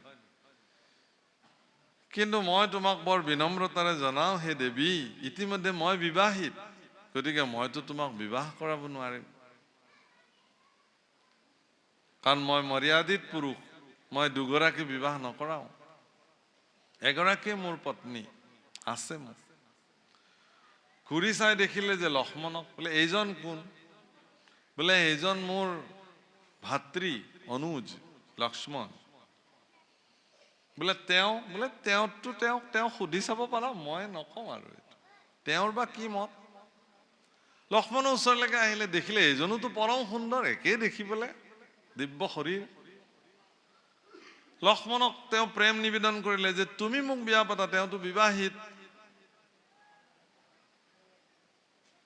তেতিয়া লক্ষ্মণে কৈছে যে তুমি ৰাণীৰ নিচিনা থাকিব খোজা নে দাসীৰ নিচিনা থাকিব খোজা? বোলে মই দাসীৰ নিচিনা কিয় থাকিম, ৰাণীৰ নিচিনা থাকিব খোজো। তে মোৰ লগত বিবাহ হলেতো দাসীৰ নিচিনা থাকিব লাগিব, কাৰণ মই তেখেতৰ দাস। গতিকে দাসৰ ঘৈণীয়েক আৰু দাসীয়ে হ'ব লাগিব, ক'ত বেলেগ হ'ব? মইতো দাসৰ সেৱা কৰিম, তুমিও দাসী কৰিম। একদম খঙতে শূৰ্পনখা একদম জ্বলি উঠিলে, নাই মই ত্ৰৈলোক্য বিজয়ী ৰাৱণৰ মই ভগ্নী, মই কি দাসী হৈ থাকিম তোমাৰ ওচৰত? প্ৰভুসকল, আপোনালোকে জানে যে নাক কাণ কাটি দিয়া হ'ল। তেওঁ দেখিলে, সীতাক দেখিলে, যেতিয়া তেওঁ দেখিলে যে গোটেই সমস্যাটোৰ মূল শিপাইডালে, কাৰণ এই পৰমা সুন্দৰী নাৰীগৰাকী থকাৰ কাৰণে এওঁলোকে মোৰ নিচিনা সুন্দৰীক অৱজ্ঞা কৰিছে, তাতকে মোৰ ভোকো লাগি আছে, এসাঁজ খায়ে লওঁ, এই বুলি সীতাক খাবৰ কাৰণে যেতিয়া সম্পূৰ্ণ ৰাক্ষসী বেগ ধৰি পেলাই যেতিয়া খেদি গ'ল, তেতিয়া তেওঁৰ নাক কাণ কাটি দিলে। তাৰপিছত তেওঁ আকাশ মাৰ্গেৰে উৰি গুচি গ'ল। ৰামচন্দ্ৰই লক্ষ্মণক ক'লে যে হে লক্ষ্মণ, তুমি তৎক্ষণাৎ ধনু হাতত তুলি লোৱা আৰু মোৰ ধনু দিয়া। লক্ষ্মণে ক'লে ইমান তৎক্ষণাৎ? বোলে এইটোৱেই যে এগৰাকী যেতিয়া কামনাত জৰ্জৰ নাৰী তেওঁ পৰ পুৰুষৰ লগত কামনাত ৰত হ'বৰ কাৰণে উদ্যত হয় আৰু তাত যদি তেওঁ বিফল হৈ যায় নহয়, তেতিয়াহ'লে ইয়াৰ পৰিণাম ভয়ংকৰ হ'ব পাৰে। সাৱধান হোৱা, এই মুহূৰ্তৰ পৰা আমাৰ সাৱধান। বৰ ডাঙৰ কথা কৈ থৈ গৈছে, কাৰণ এওঁ এতিয়া আমাক নাপালে কাৰণে এতিয়া তেওঁ যি টি কৰি দিব। খুব এইটো সমাজৰ কাৰণে বাৰ্তা, কিন্তু এটা ডাঙৰ কথা, এইটো ডাঙৰ বাৰ্তা সমাজলৈ। আৰু হয়ো বেছি সময় নালাগিলে শৰ আৰু দুখনৰ প্ৰতিনিধি আহি উপস্থিত হৈ গ'ল, 14 জন একেলগে। একপাতে সৰি জীৱ সংকলিলা, এপাত বানতে গোটেই কেইজনক নিপাত কৰি দিছে ৰামচন্দ্ৰ। কিন্তু শূৰ্পণখাৰ মুখেৰে যেতিয়া ৰামচন্দ্ৰৰ বৰ্ণনা মানে লংকাত গৈ, আপোনালোকে চবেই জানে যে শূৰ্পণখাৰ স্বামী পাতালত যেতিয়া যুদ্ধ হয়, ৰাৱণে তেওঁক মাৰি পেলাইছিলে, বধ কৰিছিলে, চিনিয়ে নাপালে। পিছতহে গম পালে যে তেওঁৰ ভনী জোঁৱায়েক আছিলে এইজন। শূৰ্পণখাক তেওঁ লংকালৈ লৈ আহিলে আৰু শূৰ্পণখাই সেইদিনাখনে প্ৰতিজ্ঞা লৈছিলে যে মোৰ যেনেকে শিৰৰ সেন্দুৰ তুমি মচি পেলালা দাদা, তোমাৰ লংকা নগৰীৰ প্ৰতিগৰাকী নাৰীৰ শিৰৰ সেন্দুৰ মই যেতিয়ালৈকে মচিব নোৱাৰো, ময়ো তেতিয়ালৈকে শান্ত নাথাকো। আৰু তাৰে প্ৰতিশোধ কল্পে শূৰ্পণখাই জানিছিল যে ৰামচন্দ্ৰৰ প্ৰভাৱ তেওঁ নিজ চকুই দেখিছিল, যে এপাত শৰতে শৰ আৰু দুখনক নিধন কৰিছিল। শৰ আৰু দুখনৰ নিচিনা পৰম প্ৰভাৱী আৰু শক্তিশালী নিশাচৰক ৰামচন্দ্ৰই নিধন কৰাৰ দৃশ্য দেখি শূৰ্পণখাই আহি ৰাৱণক কৈছিল যে হে দাদা, শত্ৰুৰ বৰ্ণনা মই কি বুলি দিম তোমাক? পৃথিৱীত ইমান সুন্দৰ, ইমান সৌন্দৰ্যশালী শত্ৰু মই ক'তো দেখা নাই। অৰ্থাৎ বনবাসী বেশত থকা ৰামচন্দ্ৰৰ শাৰীৰিক দিব্যতা দেখি ৰাক্ষসী শূৰ্পণখাৰো মনত সৌন্দৰ্যতাৰ যি পৰিভাষা তাৰ মুখেৰে নিঃসৃত হৈছিল। এতিয়া সেই ৰামচন্দ্ৰই যেতিয়া বৰ সাজি পেলাই মিথিলালৈকে সীতাক বিবাহ কৰাবলৈ আহিছিল, তেতিয়া তেওঁ দেখিবলৈ কিমান সুন্দৰ, এবাৰ মনত কল্পনা কৰকচোন। কিমান ধুনীয়া আছিলে দুলহাৰ ৰূপত, বৰৰ ৰূপত। তেতিয়া মিথিলা নগৰৰ নাগৰিকসকলে মনে প্ৰাণে শ্ৰী ৰামচন্দ্ৰৰ চৰণত নিজক সমৰ্পিত কৰিছিল আৰু প্ৰাৰ্থনা কৰিছিল যে হে পুৰুষ ভূষণ শ্ৰীৰাম, তুমি জানকীৰ লগতে আমাক বিলাককো লৈ যোৱা পত্নী হিচাপে, সব তোমাৰ দাসী হিচাপে যাবৰ কাৰণে আমি প্ৰস্তুত হৈ আছো। তেতিয়া ৰামচন্দ্ৰই অন্তঃকৰণে তেওঁলোকক কথা দিছিল যে এতিয়া নহব, কাৰণ মইতো মৰ্যাদা পুৰুষোত্তম ৰাম, জানকীয়ে মোৰ কাৰণে নিৰ্ধাৰিত।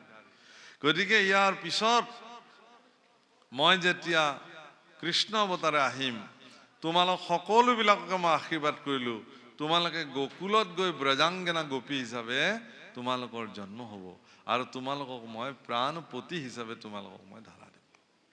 আৰু সেই মিথিলাৰ সেই সমৰ্পিত নাৰী নাগৰিকসকলে আহি গোকুলত তেওঁলোকে গোপী হিচাপে তেওঁলোকৰ জন্ম হৈছিল। দণ্ডকাৰণ্যকে প্ৰমুখ কৰি অৰণ্যৰ যিমানবিলাক ঋষি সন্যাসী সাধুসকল আছিল, তেওঁলোকেও প্ৰভু ৰামচন্দ্ৰক স্বামী বল্লভ মানি তেওঁৰ শুশ্ৰূষা কৰিবৰ কাৰণে ইচ্ছা প্ৰকাশ কৰাত ৰামচন্দ্ৰ ভগৱানে কৈছিল যে মই যিহেতু পিতৃ আজ্ঞা পালন কৰি পেলাই আহিছো, এতেকে মই তোমালোকক এতিয়া আৰু তোমালোকৰ সুযোগ সেৱা মই গ্ৰহণ কৰিব নোৱাৰিম। তোমালোকক সকলোবিলাকে মথুৰা কি গোকুলত আহিবা পৰৱৰ্তী যুগত, দাপৰ যুগত গোপী হিচাপে, তাত মই তোমালোকক ধৰা দিম স্বামী হিচাপে। গতিকে দণ্ডকাৰণ্যকে প্ৰমুখ কৰি সেই অৰণ্যৰ সাধক ঋষিসকল আৰু মিথিলাৰ নগৰৰ নাগৰিকসকল এওঁলোকে আহি পেলাই ব্ৰজাংগনা ব্ৰজবধূ হিচাপে তেওঁলোকে প্ৰাণবল্লভ মানি কৃষ্ণক তেওঁলোকে থাকিলে।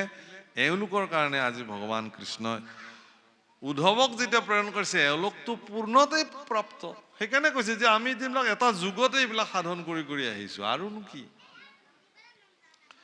তেতিয়া কৈছে তেতিয়াহ'লে কি কৰা তোমালোকে? বোলে আমি মথুৰাৰ ফালে মুখ কৰো আৰু হা কৃষ্ণকে আমি চিঞৰি চিঞৰি কান্দো, কৃষ্ণৰ গুণবিলাক গাওঁ, কেনেকে তেওঁ পুতনা বধ কৰিছিল, কেনেকে তেওঁ অঘাসুৰ বধ কৰিছিল, কেনেকে তেওঁ গৰু চৰাবলৈ বৃন্দাবনলৈ যায়, এই সকলোবিলাক গুণ বখানি বখানি আমিবিলাকে কান্দি থাকো। তুমিও আজি আমাৰ লগত থাকিবাচোন। উদ্ধৱে যেতিয়া গোপীসকলৰ লগত কৃষ্ণ গুণ গাই গাই কান্দিছিলে, সেইদিনাখন উদ্ধৱে চিন্তা কৰিছিলে যে তাৰ মানে এওঁলোকৰ যিটো সাধনা, সেইটো পৃথিৱীত ইয়াতকে আৰু শ্ৰেষ্ঠ সাধনা একোৱেই নাই। অৰ্থাৎ ভগৱানৰ গুণ চৰিত্ৰ কীৰ্তন কৰাতকে আৰু কোনো শ্ৰেষ্ঠ ব্যৱস্থা ভগৱানক পোৱাৰ হ'বই নোৱাৰে। হৰেৰ নাম হৰেৰ নাম এইব কেৱলম কলো নাস্তি নাস্তব্য গতিৰন্যথা নাস্তি এব গতিৰন্যথা। ইয়া আৰু গতি নাই নাই নাই। হৰি নামে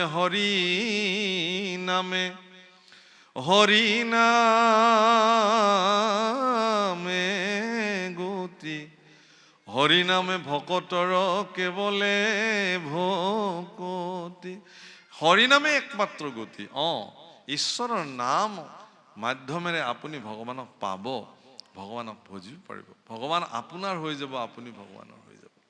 উদ্ধৱক এটা ধুনীয়া প্ৰশিক্ষণ কৰাই লৈ আহিলে গোপীসকলৰ পৰা, আৰু সিদিনাখনৰ পৰা উদ্ধৱ পূৰ্ণপ্ৰাপ্ত ভগৱানৰ সেৱক হিচাপে নিৰ্মাণ হ'ল, আৰু তেওঁ সেইমতে ভগৱানৰ লগত শেষ পৰ্যন্ত দ্বাপৰ যুগত তেওঁ অতিবাহিত কৰিছে।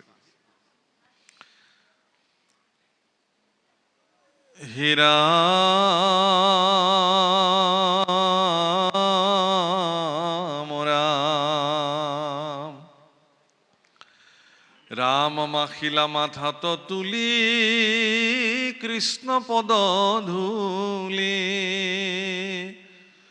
পাছ ভৰি লৰি গোভৈলা জয় কৃষ্ণ বুলি, হৃদয় পদ্মত ধৰি কৃষ্ণৰ চৰণ, মুখে মাধৱৰ নাম কৰিয়া কীৰ্তন, সুবৰ্ণে ৰচিত ৰথেশ্বৰী মহামতী, উদ্ধৱ মহন্ত গৈলা গোকুলক প্ৰতি, অসংখ্য গৰুৰ পদ ধূলি চন্ন পথ, নাকলিলা একো গোপী উদ্ধৱৰ ৰথ, যিহেতু সিদিনা পাইলা নন্দেৰ মন্দিৰ, দেখিলা অদ্ভুত শ্ৰীক গোপৰ পুৰীৰ, অসংখ্যাত ঋতুমতী গাই আছে যত, তাৰ অৰ্থে যুঁজে বৃক্ষে কামে হুয়ামত, বৃষৰ নাদৰ আতি শবদ তম্বুলে, দেশীয় নাদয় যেন তেজয় গোকুলে, ধাৱৈ নিজ বাসুৰ কৌশাৰৰ ভৰে, হেন ধেনু সব সুশোভিত নিৰন্তৰে, অসংখ্য ধবল বৎস দেৱ পাৰে চানি, ঘৰে ঘৰে শবদ দুহন বংশীত ধ্বনি, এৰনেৰ লৌথ লোকৰ আৰাব, মথে দুধি তাৰ ধ্বনি শুনন্ত উদ্ধৱ, দিব্য বস্ত্ৰ অলংকাৰে হুয়া সুমন্দিত, গোপ গাৱে গোপ গোপী গোবিন্দৰ গুণগীত, উপজয় প্ৰেম কাৰু ৰোমাঞ্চ শৰীৰ, ও ধাৰায়ে শ্ৰৱন্তে আছে নয়নৰ নীৰ, আৰ কৃষ্ণ কমনত আলিঙ্গিয়া পাৱে প্রীতি, দেবদ্বিজ পিতৃকটু অর্চন্ত অতিথি, রাম জলয় যত প্রদীপ পঙ্কটি প্রতিনীত, অগরু ধূপর ধূপ্রে আতি সুশোভিত, বহুবিধ সুগন্ধ কুসুম সব বাস হৈ, হেন লাগে গৃহ সব গোকুল প্ৰকাশ হৈ, চৌভিতি পুষ্পিত বন পক্ষীৰ আৰাৱে, গুঞ্জৰে ভ্ৰমৰে মধুপনে মনোন্মত্ত ভাৱে, কমল বনত মত্ত ৰাজ হংসচৰে, দেখি যেন সাক্ষাতে গোকুলে নাদ কৰে। ভগৱান কৃষ্ণৰ পৰা আজ্ঞা লৈ পিছুৱাই পিছুৱাই আহি তেওঁৰ সুবৰ্ণময় ৰথত উঠি গোকুললৈ আহিলে, আৰু গোকুলত আহি তেওঁ যি পৰিৱেশ দেখিলে প্ৰভুসকল, সি বৰ সুন্দৰ পৰিৱেশ।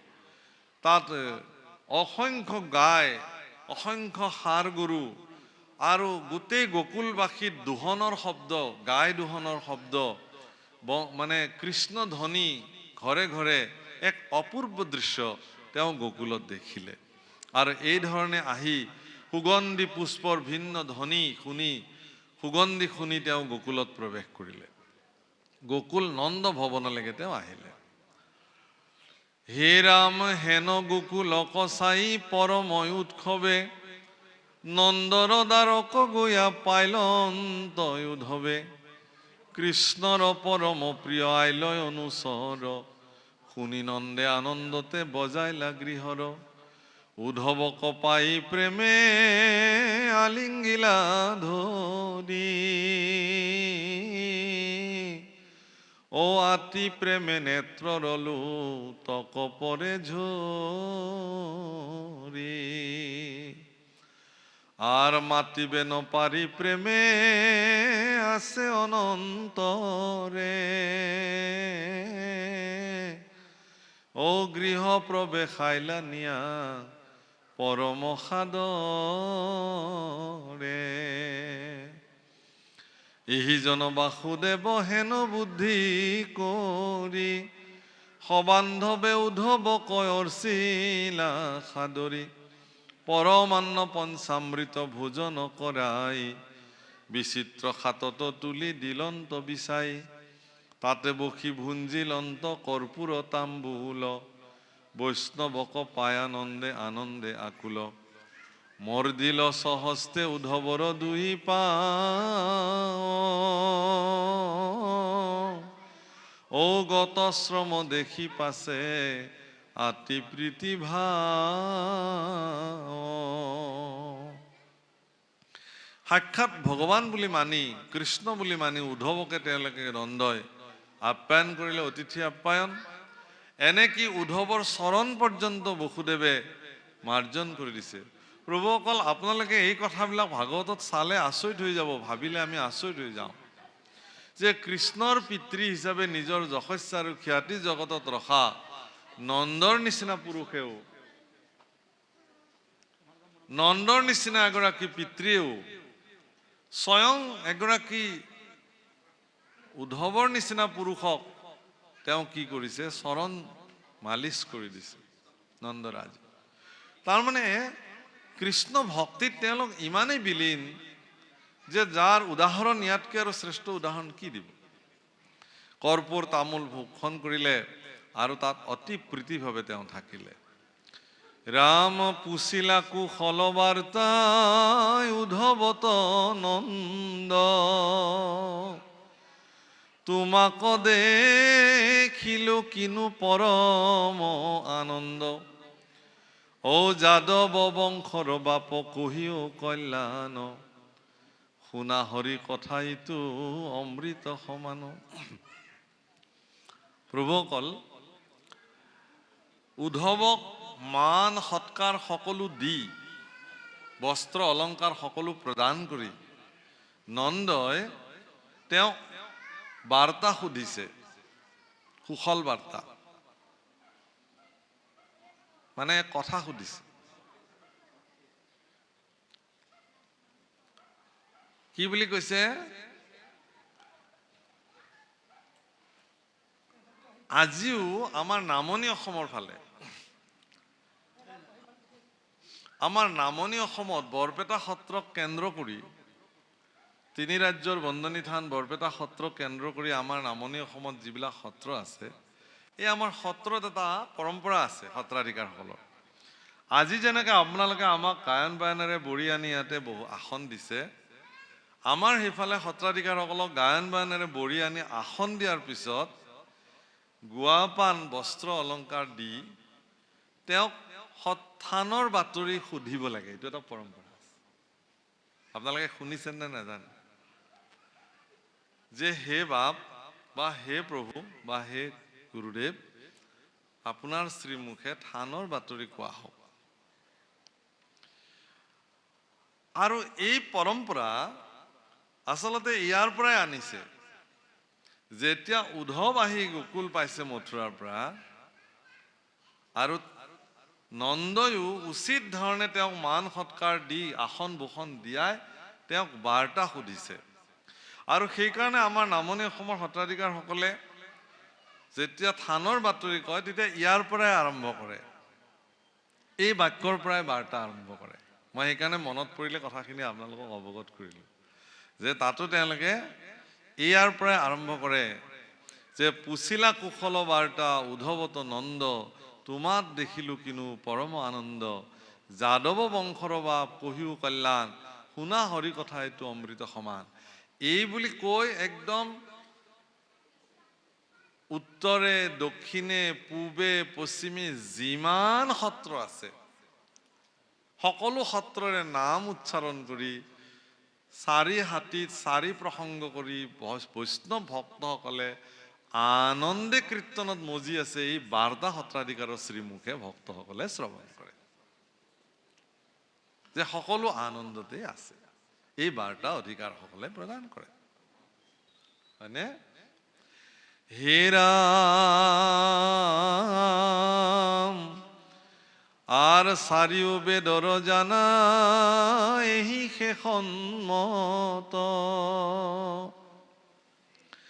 ৰাম যাদৱ বংশৰ বাপ কহিও কল্যাণ, শুনা হৰি কথা ইটো অমৃত সমান, ইহে সতৰাই বেক সুখে ঘূৰ সংসাৰত, চাৰিও বেদৰ জানা এহি সন্মত, হৰি বিমুখৰ নাহি কহিতো কল্যাণ, কোটি কোটি জন্মজাত নাতে যাই প্ৰাণ। গতিকে হৰি বিমুখীসকলৰ ক'তো কল্যাণ নাই প্ৰভুসকল। কোটি কোটি জন্ম কেৱল আৰু কেৱল যাতনাত যায়, এতেকে সকলোৱে হৰি সন্মুখী হওক। হেন জানি দিয়া হৰি চৰণতৰ চিত্ত, আতপৰে গতি আৰু নাহিকে কলিত। ইয়াতকে আৰু অন্য গতি কলিকালত নাই বুলি মহাপুৰুষে দোহাৰিছে প্ৰভুসকল। ইয়াৰ পিছত নন্দাদিৰ সান্তনা, গোপীসকলৰ লগত উদ্ধৱৰ বাৰ্তালাপ, এই সকলো দীঘলীয়া ব্যাখ্যা আছে। ইয়াত যিহেতু অবিৰত অখণ্ড ভাগৱত চলি আছে, গতিকে আপোনালোকে অখণ্ড অবিৰত ভাগৱত পাঠৰ যি কৃপা সেই প্ৰাপ্তি হওক। আমাৰ নিচিনা মূঢ়মতী অভাজনক আপোনালোকে আমন্ত্ৰণ দি লৈ আহিলে আমাৰ জ্ঞানৰ পৰিসৰ লৈ, মানে সুখদেৱে কৈছে যেন পক্ষী উৰয় পাহাৰ অনুৰূপে।